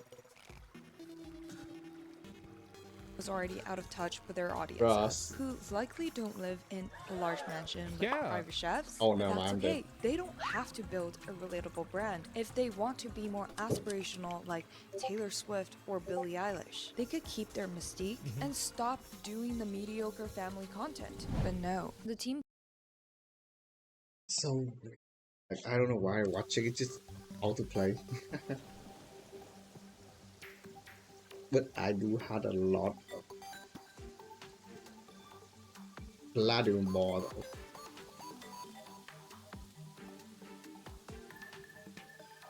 Can I even grab some Palladium Mage? Well, no. But yeah, it's just dumb. It was. Mr. Beast is not catching a break over the last couple of months as he keeps getting hit with new allegations, this time in the form of a lawsuit. And it seems like things are so bad that members of his crew are reportedly calling it the new Fire Festival. So what is going on? Well, on March 18th of this year, Mr. Beast and Amazon MGM Studios, they announced the Beast Games, a new reality competition series, which really drills in that dystopian meme of POV, it's the year 2024, and the only way you can obtain a house is by doing a Mr. Beast challenge. Because they also announced that it would be the largest prize for any reality competition, $5 million. Yeah, that's definitely I Made It money. And speaking of Made It money, there are reports of Mr. Beast securing a $100 million deal from Amazon for these Beast Games. So clearly a lot is on the line here. What could go wrong? Clearly, a lot of things. A lot. Because first, we had some rumors come out on TikTok. I heard that Amazon is suing Mr. Beast. Is that fucking bad? Like... about mistreatment of the contestants. But it wasn't until Madison Malone Kircher published the article titled "Willing to Die for Mr. Beast and $5 Million" for the New York Times that the alleged problems going on behind the scenes became very public. Summarizing that article, she talks about contestants facing with difficult and potentially dangerous conditions with the alleged inadequate food and medical care, injuries from physical challenges, and a disorganized production staff. And then to make things worse, some contestants left on stretchers and others were hospitalized. While contestants signed waivers acknowledging the risks, many felt misled about the conditions and mistreated by staff. According to the article, the main concerns here were food scarcity, medical neglect, poor hygiene, and chaotic organization. So that really does not sound good at all. A spokesperson for MrBeast said the shoot was unfortunately complicated by the CrowdStrike incident, extreme weather, and other unexpected logistical and communication issues. The spokesperson also said that MrBeast had started a formal review and had taken steps to ensure that we learn from this experience. Representatives for Amazon MGM Studios declined to comment. And that's a fair response, but apparently that was the response to the problems with the intake process of the Beast games. When the actual Beast game started, the contestants allegedly had the same problems. And by this time, the CrowdStrike incident has mostly been resolved, and they were also given plenty of time to come up with workarounds if it wasn't resolved. So if this actually happened twice, that's just poor management. I am actually really interested in seeing how much MrBeast's team has to do with organizing this event versus MGM and Amazon. Is this kind of like the Beast Burger Ghost Kitchen thing where MrBeast essentially just slapped his name and likeliness on this MGM Amazon production?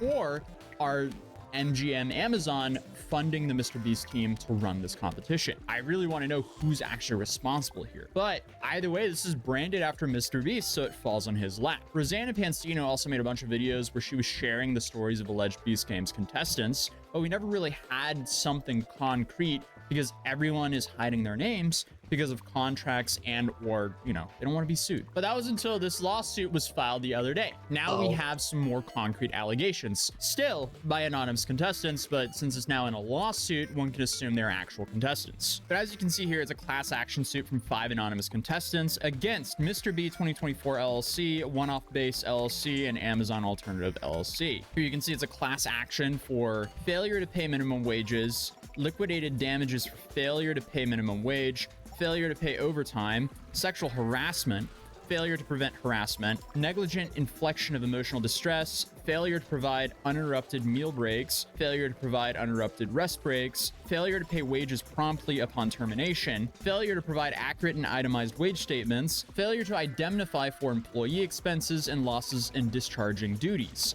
unfair business practices, false advertising, and declaratory relief. Jury trial demanded. And what we're about to cover is just some key allegations outlined in this lawsuit, but the outcome could have some significant implications for the reality TV industry and how it classifies and treats its participants. Because the production that we're covering today isn't actually for YouTube, it's for Amazon's Prime Now streaming platform. And as I mentioned earlier, instead of reading through the whole lawsuit, I'm just gonna kind of go through the key points of this so you guys get the gist. So starting off here, we have misclassifications of contestants as independent contractors. So this lawsuit argues that despite being labeled as independent contractors, the contestants were actually employees under California law. They're arguing here that this distinction is crucial because the employees are entitled to legal protections and benefits that independent contractors are not. A quote from the lawsuit says, defendants wrongfully and willfully misclassified and on information and belief continue to wrongfully misclassify the contestants as independent contractors, although they should legally be classified as employees. This is interesting because you have contestants arguing that they are employees when they signed up to be contestants. I'm assuming their pay is dependent on how well they do in the contest, which they also signed up for. Now, this definitely doesn't mean they can be deprived of food and medicine, but it is an interesting argument that could change game shows forever. So I'm definitely interested in seeing on how. So there are 2 types of contracts, the contestant contract and the employee contract. So there should be like some weird clause between the 2 contracts. The court rules on this, especially because they're saying that by Californian law, they're classified as employees, but this was filmed in Nevada. One or the other. Moving on here, you have the contestants were required to sign a contract that the lawsuit claims was unconscionable and included illegal and unenforceable terms designed to benefit the production companies while stripping contestants of rights. Quoting the lawsuit, it says defendants required the contestants to sign an unenforceable adhesion contestant agreement that included illegal provisions. The same unconscionable agreement barred class action lawsuits and lawsuits in California. Okay, so that's interesting. But moving on, you then have failure to pay minimum wage and overtime. So here the lawsuit alleges that the contestants worked long hours, including 24-hour shifts, without receiving minimum wage or overtime pay, as mandated by California law. So another quote from the lawsuit here is defendants knowingly failed and refused to pay plaintiffs and the proposed class minimum wages owed to them. Instead, defendants required plaintiffs and the proposed class to work 24-hour shifts for days without any wages. Yikes. That sounds bad, but you're also competing for $5 million. Clearly, these people didn't win, so they're trying to get compensated for something. But if the conditions were horrible, this makes sense as they would want to be compensated. I'm also interested in seeing what the conditions were there. Is this actually a Fire Festival like disaster? I really want footage so it's easy to have a non-biased take, because obviously the people suing the MrBeast team are going to say it was bad, and the MrBeast team will likely say it wasn't bad and you signed up for this. But moving on, we get more details on how things work. What's also interesting here is most of the people suing here are California residents. They did compete in Nevada, and they're suing them in California. So it's going to be really interesting to see if Nevada or Nevada law or California law is the one that matters here, because I would assume that California law is a whole lot stricter. But moving on, we get to see more details on how bad things really work. Denial of meal and rest breaks, which just sounds terrible. The lawsuit claims the production companies failed to provide contestants with legally required meal and rest breaks during their long work days. In quote, defendants did not provide plaintiffs and the proposed class with a meal period on any work days and failed to compensate plaintiffs and the proposed class for 1 hour of pay for each time a meal was not provided during a workday. This is so interesting and a massive reason why I would never want my business to be playing with people's lives like this, because now on one side it's a competition, so it's not like when you're doing an ultra marathon or Ironman that they're going to pause the race to give everyone a break. You're free to take a break whenever you want, but you will probably lose if you do so. $5 million is on the line here, and I guess they need to eliminate people somehow. I guess the question is, what is the ethical way of doing so? Because if the conditions are too good, then the contest will just go on for way longer than planned, which will then cost way more. So it's like an extremely finicky line that you have to walk here. Again, it just makes me so happy that I am not in the competition hosting business. Yeah, because most of these MrBeast videos, they aren't really skill-based challenges. They're just, how long can you do this super tedious thing? For example, placing your hand on a Lamborghini isn't really that hard, but keeping it there for 24 hours without moving it definitely is. So I guess that balances things out to make the competition fair. So like if you're a 4-foot woman, you have about the same amount of chances of winning as a 7-foot dude. That wouldn't be the case if you guys had to play basketball against each other. Okay, actually, I take that back. After doing more research since I filmed, I saw I missed Razan's first video where a contestant had this to say. It was really bad. People were having seizures because they were not getting medication, even though we were promised we would. And it was 100% rigged. They presented it as though the— Dude, a lot of games so are rigged, but how does they not providing medicine? For like that for like not long. It just gives them like a few medicine and they just still able to do contests.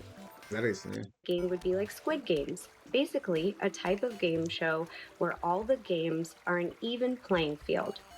That was not at all the case. All the games were about speed and strength, so only the young athletic males were at an advantage over the women, and elderly people were also casted.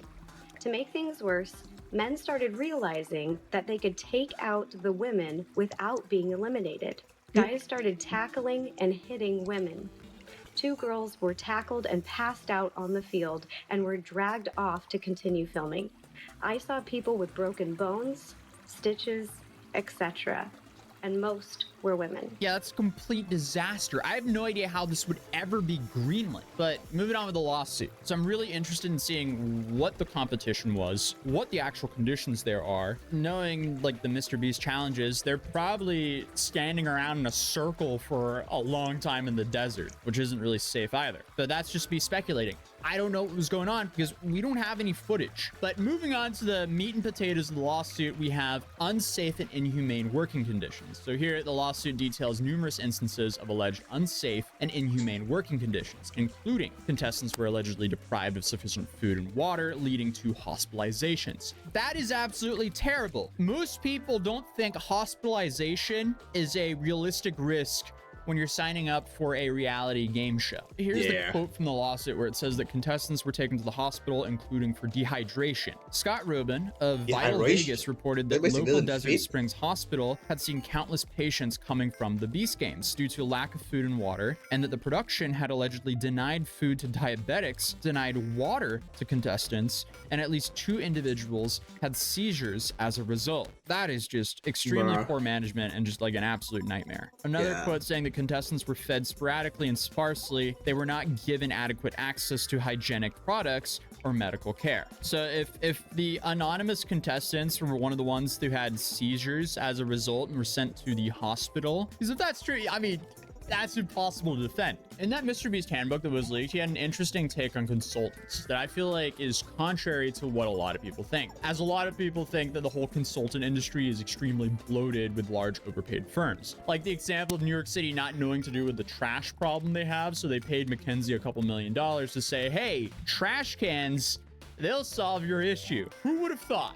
I get that's an extreme example, but MrBeast said in his handbook to always use consultants. So one would think that the team would consult with professionals who ran events out in the desert before, like EDC and others who've ran very large game shows to prevent disasters like this. But hey, I'm looking forward for 2 things here. The response of the MrBeast team and any footage of what this event looked like. Because if it really looked like a fire festival situation, that's massive. And to make things worse, here's another clip from Roseanne's video of a statement from an alleged contestant. We were given maybe 400 calories a meal and only fed every 12 hours. Food would run out and people would fight over, steal, and hoard food. Water was scarce and kept running out as well. I had to sit with a bloody pad for 2 days before I could get undergarments and my reusable pads because I'm allergic to regular pads. We were also sleep deprived, only allowed 3 to 4 hours. We all slept on the floor in the stadium in a $10 sleeping bag. I get that people saying it's a game show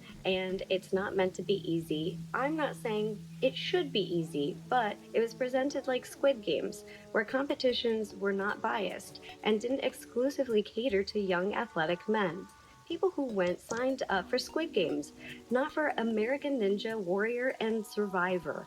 Why else would they cast elderly people on the show? That is extremely dangerous for the women and so unnecessary. Like, we've seen them do porta potties and those tents for these kinds of things and other challenges. So why would they not do this now? This just doesn't make sense why they would ever want to do this now when the stakes are so high. Why are all your T's not crossed and I's dotted?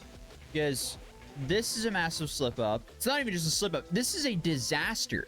How could they have not seen this coming? Again, if this is true, I am shocked this happened on not only a MrBeast set, but also an MGM Amazon production. Yeah, but next, you have sexual harassment and a hostile work environment. So here the lawsuit alleges that the female contestants experienced a hostile work environment and suffered sexual harassment. That is just completely unacceptable. But then you have the quote from that is the female contestants particularly and collectively suffered as a result of the defendant's actions. The Beast Games work environment systematically fostered a culture of misogyny and sexism. Again, that is an absolute nightmare, but I really wonder specifically what happened. I'm assuming that'll come out later on. But we have 2 final main points left, one being misleading advertising and false statements. Here the lawsuit claims the producer made false statements about the competition, including the number of contestants advertised as 1,000, but allegedly fewer in reality to entice participation. This misrepresentation impacted contestants' understanding of their odds of winning. Quote, it says defendants widely prompted right through the first day of the MrBeast competitions that there would be 1,000 people competing. So that's interesting because wouldn't that make their odds higher of winning if there were fewer people who actually showed up?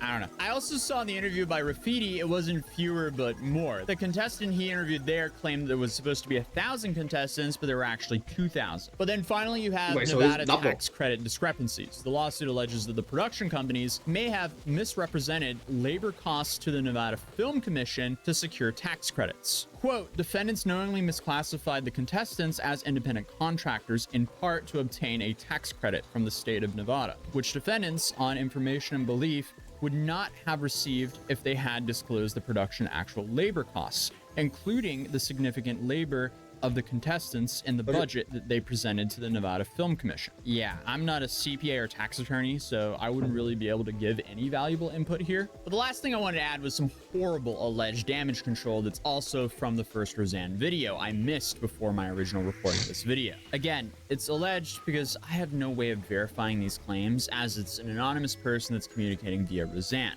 They offered anyone who lost $1,000 to sign away their rights to join any kind of class action lawsuit of any kind. I didn't sign, so I didn't get the money. After this article came out and things started blowing up, they called everyone back and decided to offer an additional $1,000 per person to make up for any of the inconveniences. They knew it was bad because they also offered to provide therapy through their insurance. And it wasn't Amazon Prime that called me, it was Mr. Beast's crew. That's a Hail Mary when it comes to damage control. They've really dug themselves a hole with this one. And the lawsuit really does corroborate a lot of these claims, because letting dudes seriously injure women without doing anything is wild. That should be completely unacceptable on any production. And also, for the guys who did this, I don't think being on a game show will save you from an assault or battery charge, because everything's filmed. So I'm sure we're gonna get way more answers soon. I also feel like when it comes to the Mr. Beast games, we're only at the tip of the iceberg, because if all this happened, we might be in the ballpark of Fire Festival Bad. If you want an actual lawyer to break all this down, you can check out Mad Catster's video here. Shout out to him for actually sending me these legal documents. So But if he hasn't posted yet, I'll be linking his channel down in the description down below. I am super interested in seeing what the public response for the Mr. Beast team is. Which he kind of use, because like Amazon hired Mr. Beast, not Amazon, like the brand Amazon MGM. So, yeah. So is it either boiled out to neglection or just really trash communication? But I'm believe is a neglection. Like, is it like no way? Like, but I'm more surprised that like they don't provide food for like 3 meals a day, like contestant, like also medicine too. Like food, I can't understand because there are a lot of people there, so it's gonna be slow to provide food, but no medication for like people who in need. Yeah, it's definitely something. It's definitely like a problem, like a huge problem. Oh shit. Do you think so, TNT?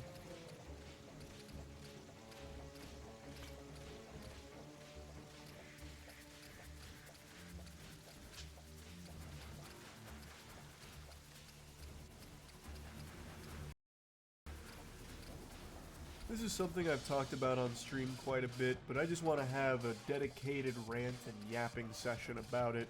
Fair warning, I'm very congested today, so I'm sounding like Eeyore with a broken nose. Mid, the fifth state of matter.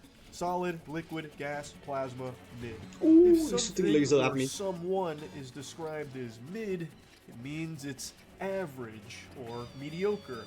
Really, it means bland more than anything. It's mainly used as an insult. And usually, if something's being called mid, it's worse than dog shit. And I'll be honest, I just don't get why it's used as like a huge insult. When I was growing up, I would have given anything in the world to be average. Average height, average looking, like Jesus Christ. To be average would have been a blessing from the Lord Almighty himself. Ah, shit. But today, if anything is average, people hate it. Like, it's irredeemably bad to a lot of people. Everything made average or mediocre. And I think that sucks. Not trying to be the old man shaking his fist on the front line or anything, but I just really think that is some turbo ass cheeks. You can't just say like, it was okay. You can't just be like, it was alright. In the current climate of things, no matter what it is, even like the most trivial entertainment, like a show, you either have to love it or hate it. It has to be extreme.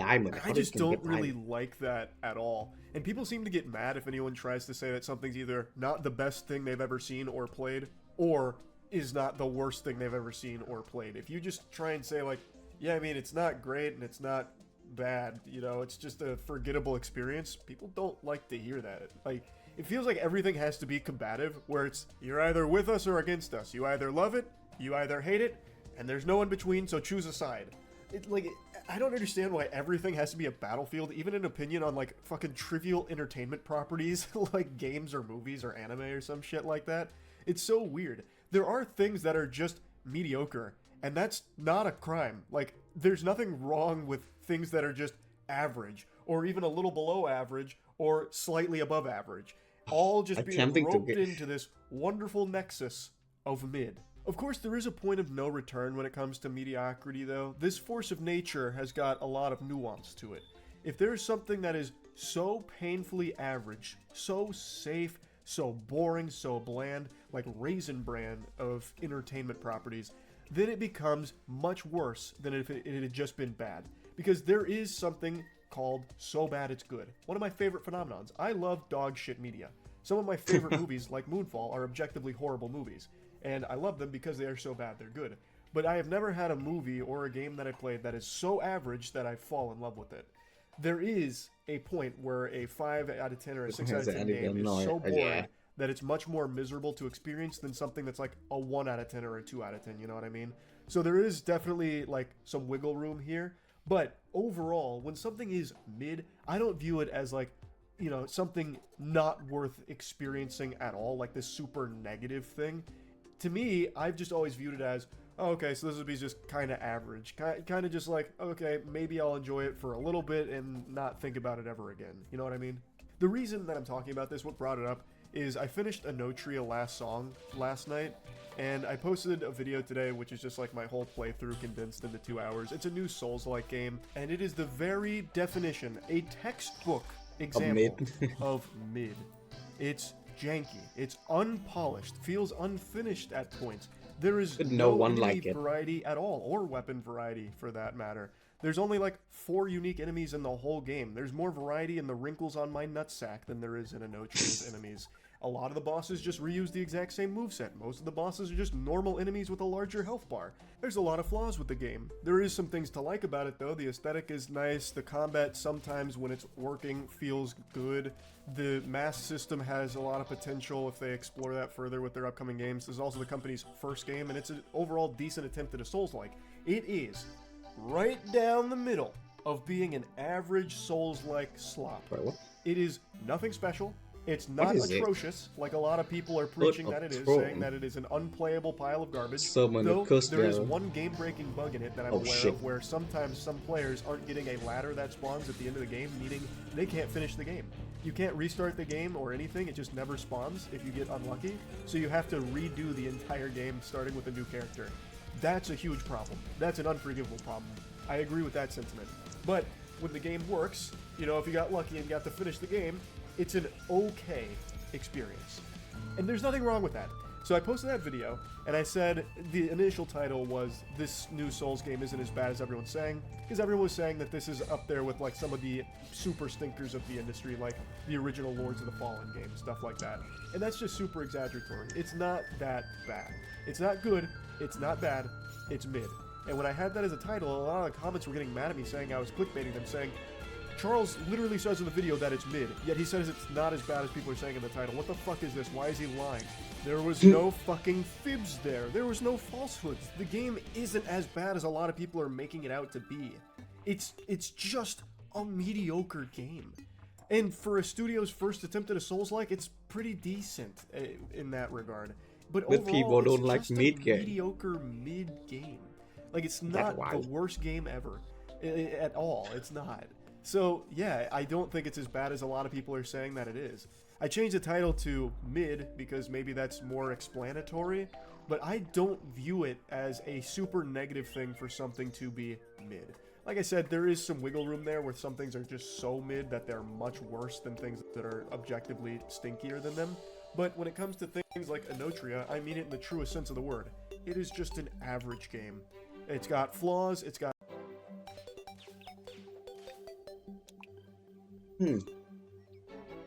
Just some awesome video.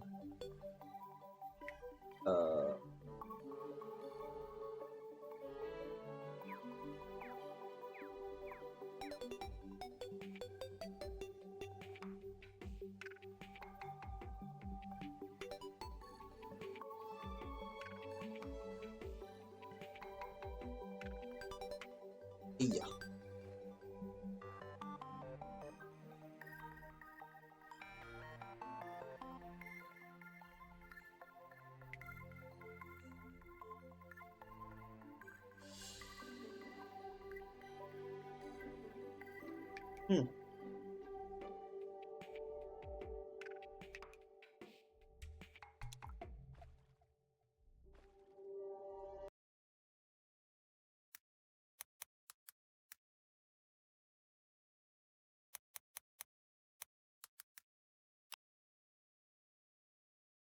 Ugh.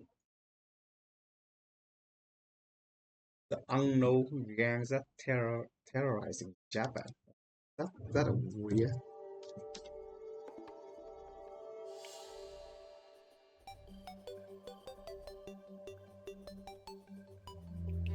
On a calm early night on March 18, 1984, Ooh, that two scary men video, wearing huh? white masks approached the home of Yoshi Izaki, the 70-year-old mother of Katsuhisa Izaki, who lived next door. Both men were around 5'7", one armed with a handgun and the other a rifle that seemed to be made of plastic. Upon breaking into the mother's home, the men proceeded to tie up Yoshi, but instead of looking for money or jewelry, they stole a duplicate key that the mother had to her son's house. Katsuhisa Izaki, at the time, was the president of the hugely successful Glico Corporation. Nevertheless, upon retrieving the key, the men walked down the alley of the two houses and unlocked the house door at around 9 p.m. Katsuhisa, who had just come back from attending a wedding, was bathing on the second floor with two of his children. Upon entering, the men first confronted Katsuhisa's wife and daughter. Assuming that this was a robbery, Katsuhisa's wife tried to negotiate with the men, offering them money as long as they didn't hurt them. Although, strangely, money did not seem to be their concern at all. Some sources even stated that upon making this offer, one of the men responded with, "Be quiet, money is irrelevant," before tying the two up. After moving through the house, cutting telephone lines in their wake, it was becoming increasingly clear that despite being in the upscale home of the president of a multi-million-dollar company, this was not your average robbery. Not only did the masked men have no interest in the money offered by Katsuhisa's wife, but in moving through the house, they only tied up those that confronted them. It quickly became clear that they only had one goal in mind, and that was finding Katsuhisa himself. Still soaking in the tub, the president of Glico's empire had no idea about the masked intruders, only to be abruptly tossed into the fray when the masked men finally broke into his bathroom. Frightened, he initially tried to fight them off, but with the safety of his family on the line and the invader's pistol and rifle pointed at his chest, he was forced to cooperate with the abductors. He was eventually handcuffed and dragged out of his home naked, then taken to a car parked in front of his house where another masked man was in the driver's seat.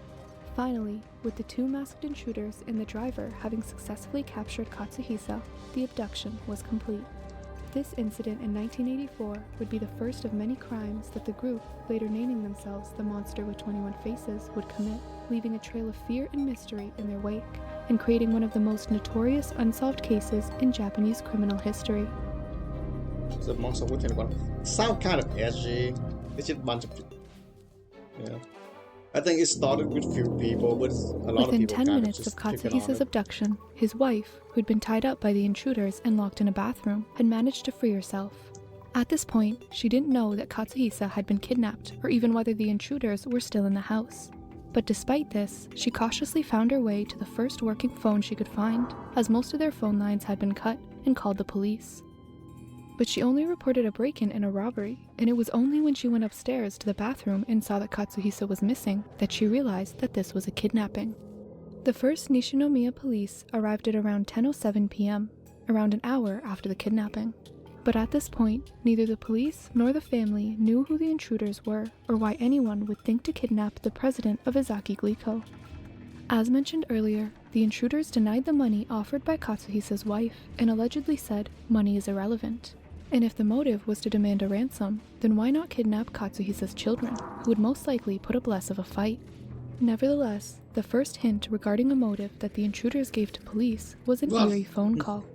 Around 4 hours after the kidnapping, at 1 a.m. the next day, Glico's HR director had received a phone call telling him to go to a nearby phone booth. Upon following his instructions, he found a ransom note. The note outlined the kidnappers' demands for a ransom of 1 billion yen, as well as 220 pounds of gold, the largest ransom ever recorded in Japanese history. The note demanded that the money and gold be put into a white or ivory-colored car in front of Fuji Hiratake's house, the HR director that initially received the call. The note continues, "Tell anything to police, I will definitely kill the hostage. I have friends at the police, and I will know immediately if you try to trace me." Well, they say they had friends with the police, and does that mean... God damn. That actually like quite annoying, but no one know with each other, and makes the police doesn't believe each other also, so yeah. We are watching Fuji's house in the company. Now, this seems like an absurdly large amount of money, almost $4.5 million US at the time, but in return for the president of Izaki Glico, it was a fair demand. In 1984, Japanese company Izaki Glico, or more commonly known as just Glico, had a strong handle on the food markets throughout Japan and Asia, with steadily growing success in American and overseas markets as well. For many, Glico had become a household name, whether it was on their globally beloved Pocky snacks or their unmistakable Glico sign in Dotonbori, which has become a popular tourist photo op for those visiting Osaka. It was safe to say, for many Japanese consumers, when you thought about snacks, you thought about Glico. So for the company that was bringing in millions of dollars in profits, the kidnappers felt bold enough to think that their demands would be met. And they were right.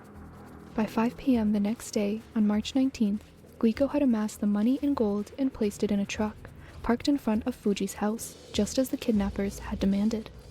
But no one ever came to pick up the money, and other than a few confusing instructions from the kidnappers, there was no further contact between the group and the police regarding the ransom. At this point, the Hyogo Prefectural Police had struck an agreement with the Hyogo Press Club to limit the publication of any details about the kidnapping, effectively keeping it a secret from the public. This is customary in Japan, especially with crimes involving kidnapping or hostages, and while the agreement isn't legally binding, breaking it could result in severe consequences. In situations like these, the press will usually refrain from reporting on these cases until after the safety of the victims involved is confirmed. This concept was born out of the 1960 Masaki kidnapping case, where an elementary school boy was kidnapped and sedated with sleeping pills. The perpetrator had asked for a ransom, but upon reading news of his kidnapping in the newspaper, he panicked and killed the child. Nevertheless, in the case of Katsuhisa's kidnapping, some newspapers, including the Asahi Shimbun, had already published that morning's edition with the details of the kidnapping included, but by the evening, all information had been removed. Now, dude, I understand that you want to report some stuff, but they shouldn't report everything, you know. You should report like the basic thing, as you know. Oh, the company got someone got kidnapped and they want this much of money, and we hope for that for safety of the return and all. They shouldn't disclose every type of everything, you know, like the location, like how the police work and everything. It would just do the basic thing first, because if you're doing this, you're just making people worry. So yeah, either that or just say it's not a ransom, it's more like a missing type of case. So yeah. What was clear from the group's actions was that they had thoroughly researched how they were going to kidnap Katsuhisa. Not only did they know when he was going to be home, they also knew that his house had an emergency alarm system, so they would need to get into his house with a key, and they even knew that his mother next door kept a spare key to his house. This might suggest that either the intruders had stalked the family beforehand and perhaps learned all this information themselves, or that the kidnapper was someone close to Katsuhisa himself. Although, what they might not have considered was the risk that their hostage might find a way to escape on his own. At around 2:30 p.m. on March 21st, 3 days after the kidnapping, Katsuhisa was spotted walking unsteadily on the edge of Setsu City, nearly 18 kilometers away from his house. Upon being taken to police, he finally explained what had happened that night.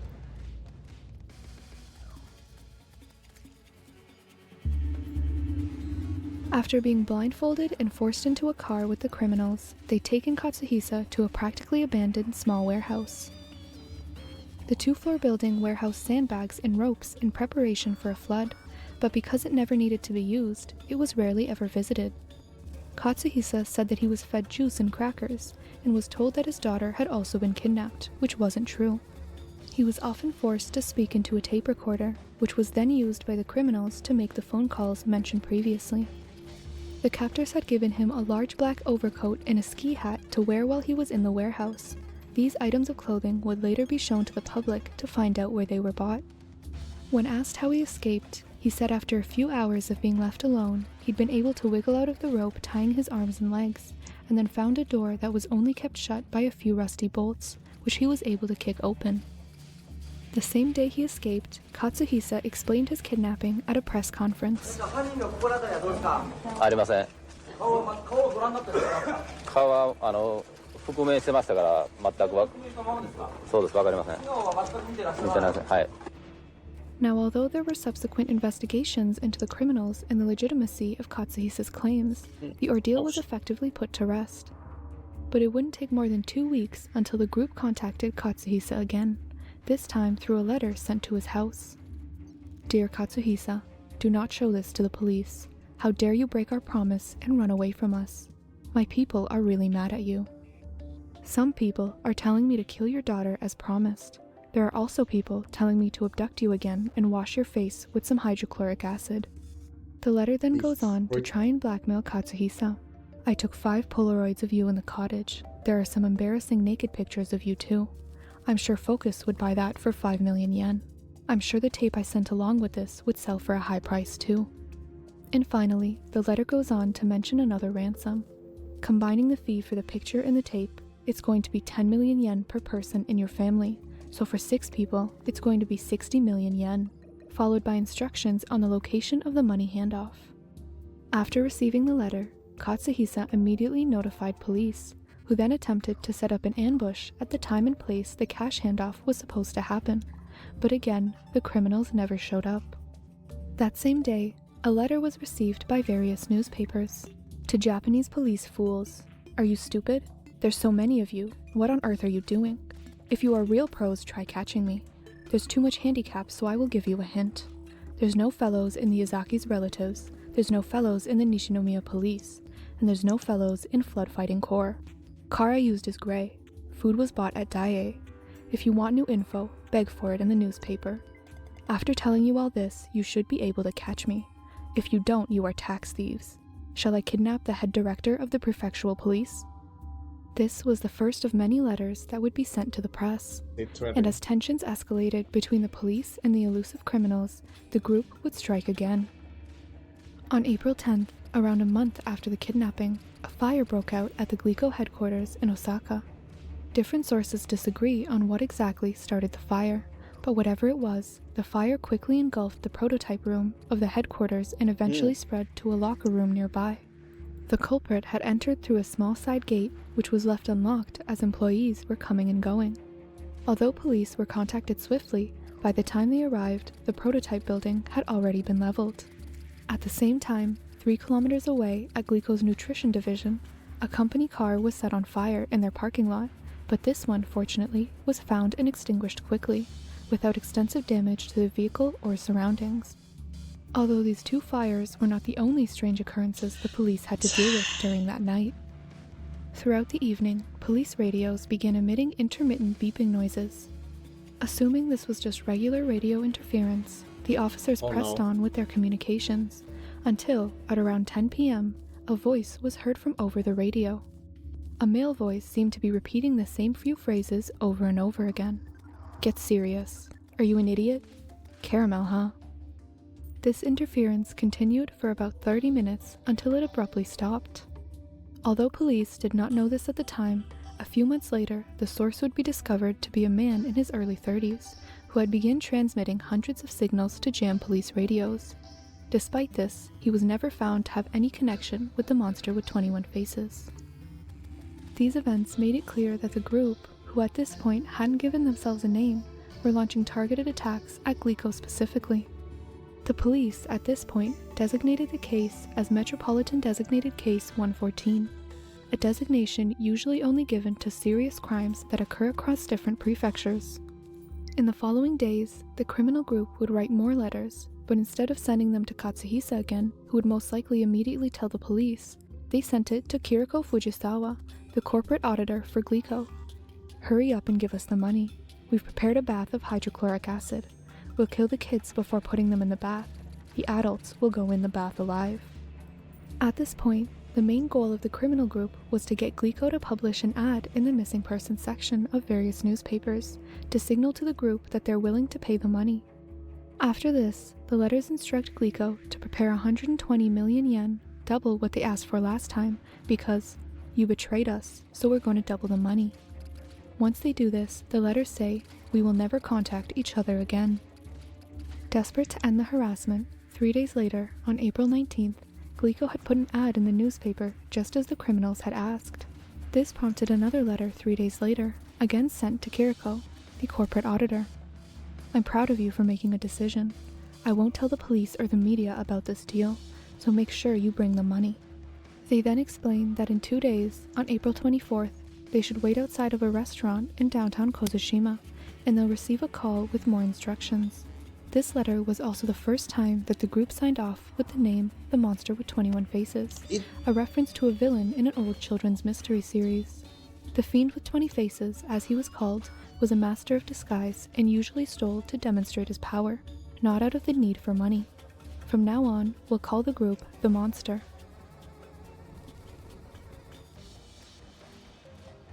Nevertheless, after much preparation, the day finally came, and with an undercover investigator as the driver, they parked outside the designated restaurant as per the instructions. At around 7:30 p.m. that day, they got a call. On the other line was a recording of a woman's voice being repeated, telling the driver to go to another location where they'd find a letter.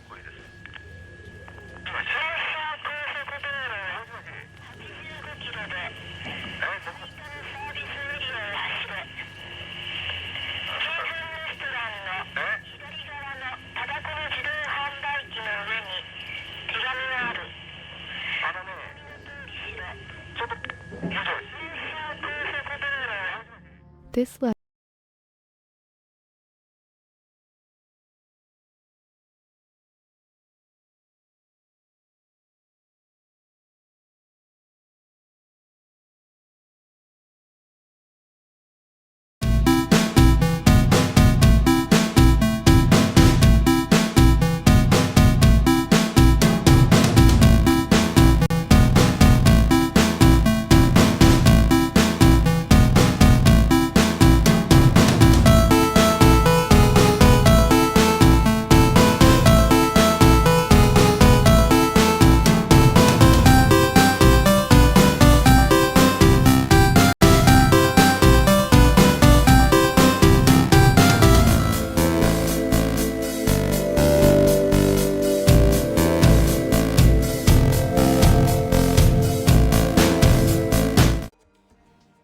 Hello? Oh, I think something should happen.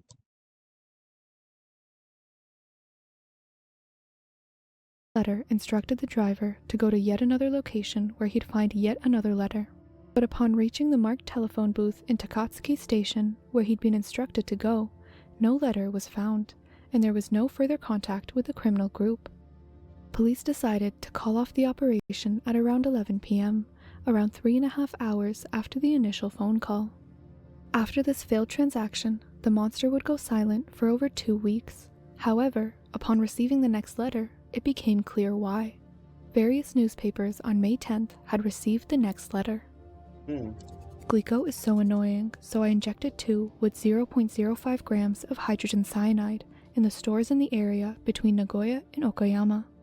It's not enough to kill, but the target will be hospitalized. Eat Glico and end up in the grave. Monster with 21 Faces. But why does it hate this A part of the company so letter much? was subsequently published to warn the public about the risk of cyanide-laced Glico products, and major supermarkets like Daiei were forced to pull Glico products from their shelves. However, upon investigation by police, it seemed that no items were found laced with any cyanide, and in the end, no one had gotten injured as a result of the incident. But the damage was already done, and this resulted in a significant drop in Glico's stock price and damage to the company's reputation. Throughout Glico's dealings with the monster, there seemed to be a common theme. The group would ask for a certain amount of money and give instructions to Glico via letters. Glico would inevitably inform the police, who would pose as managers from Glico during the money transaction. The group would then not show up, and send a subsequent letter taunting the police and Glico. But Glico and police were determined to break the cycle. By the end of May, after some back and forth between the group and Glico, a handover of 300 million yen was demanded, and the police saw this as their chance to finally catch the monster. The group had instructed them to have 2 people over the age of 45 wait at a restaurant in Setsu City. One should be in a car outside in the parking lot with the money, and one with nothing inside the restaurant. The idea was that someone from the monster would take the car and drive off. Now the police's plan was to modify this car in a way where, upon turning the kill switch, it would force the car to stall. This would, the police hoped, be their opportunity to block the criminal's car and arrest them. And so, the day came, and with multiple undercover investigators in the parking lot, as well as in the restaurant, they waited for someone to come pick up the money. Thankfully, they wouldn't have to wait long. At around 8:45 p.m. that night, a man walked into the parking lot and forced the passenger out of the cash car before taking it and driving away. This was the police's chance. Immediately, undercover investigators followed the car, and just as the criminal was stopping at a red light, they flipped the kill switch. But they were surprised when, upon confronting the man in the car, he seemed to be professing his innocence. The man, who seemed to be in his early 20s, explained that he was forced to come to the restaurant and take the car by 3 men who had kidnapped his girlfriend. Confused, he was taken into custody for further questioning. What?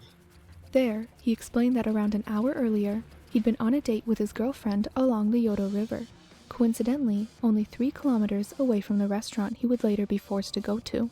Nevertheless, while in the car with his girlfriend, the man explained that 3 men walked up to the driver's side, and one had shoved a gun through the slightly opened window. Upon resisting, the man was quickly overcome and immobilized by his attackers, while one pulled a knife on his girlfriend and covered her head with a black cloth bag. The criminals then got into the boyfriend's car and instructed him to follow their directions, eventually driving to a spot near the restaurant where the boyfriend was told where to go and what to do. The woman, on the other hand, was held in a car with her head covered in a black bag. She reported the car driving for a short time, then parking somewhere where she was made to wait for around 30 to 40 minutes before driving off again. After this, she was released unharmed at a train station with 2,000 yen from her kidnappers for train fare. And so, after months of harassment and taunting, and even after a highly thought-out capture plan, once again the police were made fools of by the monster with 21 faces.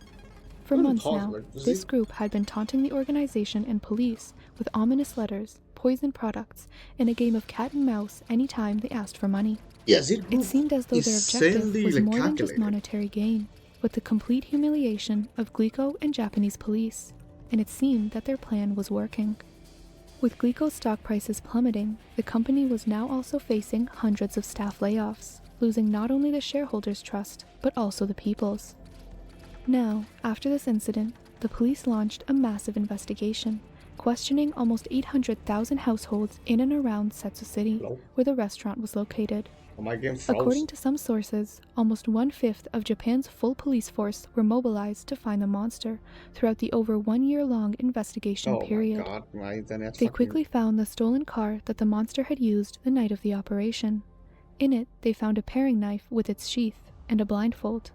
They'd also found out how the criminals had looked, based on information from the kidnappees. According to them, all 3 men seemed to be around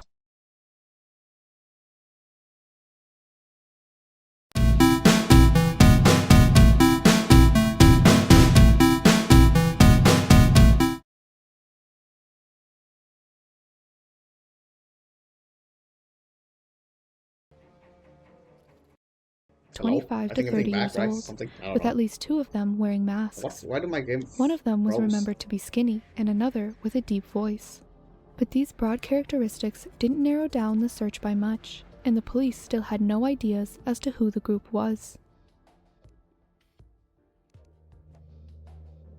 At this point, it seemed like the monster was also getting tired of Glico, as 3 weeks later, another food manufacturing company, Maradai Foods, had received a letter from the group. Dear Haga, which was the president of Maradai Foods, I hope you know about us. Your company did so well because of Glico's mishaps. You should give us some of the money you have due to their failures. Give us 50 million yen with used 10,000 yen bills. The letter goes on to provide instructions on how to give them the money. If you tell the police, we'll abduct your employees. We're stronger than the police. We have hydrochloric acid, potassium cyanide, dynamite, and guns. It's super easy to put potassium cyanide in things. Just get a syringe and we can put it in ham, sausage, and anything else. The letter mentions hams and sausages because Marodai Foods primarily sells processed meats. I'll let you listen to Katsuhisa's voice while he had been abducted. Too strong request. As the letter states, it came with a tape of Katsuhisa's voice while in captivity. At the time, the decision was made to keep these new letters to Marodai Foods a secret, most likely to not cause another media frenzy and to stop giving the monster more publicity.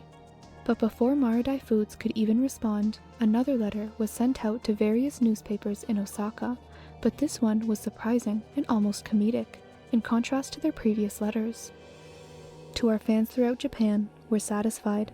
The president of Glico has already gone around with his head hanging down long enough. We would like to forgive him. In our group, there's a 4-year-old kid. Every day he cries for Glico. We also haven't eaten any for a long time, and we used to eat it all the time. It's a drag to make a kid cry because he's deprived of the candy he loves. We're also really upset. It would be great if we could forgive Glico so the supermarkets could sell their products again. We have destroyed 18 chocolates that had acid in them. We left one in the Daiei store in Ibaraki Prefecture, but we don't know what happened with it. Japan has gotten terribly hot and humid, so when our work is done, we want to go to Europe. Zurich, Paris, or London. We'll be in one of those places. But while the group might have been satisfied with the damage they'd done to Glico, their sights were now set on a different company. Marodai Foods, after receiving the letter we mentioned earlier and seeing what they did to Glico, decided to follow the group's instructions. They collected 50 million yen, split into 5 10 million yen bags, and waited in front of a designated house. The man carrying out the transaction was an undercover investigator, posing to be a Marodai Foods employee. As per the instructions, the investigators soon received a phone call from the group with their next steps. The recorded voice on the other line was that of a woman, who told him that the instructions for the handoff would be found behind an information board at the nearby SMBC bus stop. Upon checking the specified location, the group's instructions were as follows. 1. Board the 819 or 835 Kyoto-bound train from the nearby train station. 2. Take a seat in the second car from the back on the left side. 3. From the window,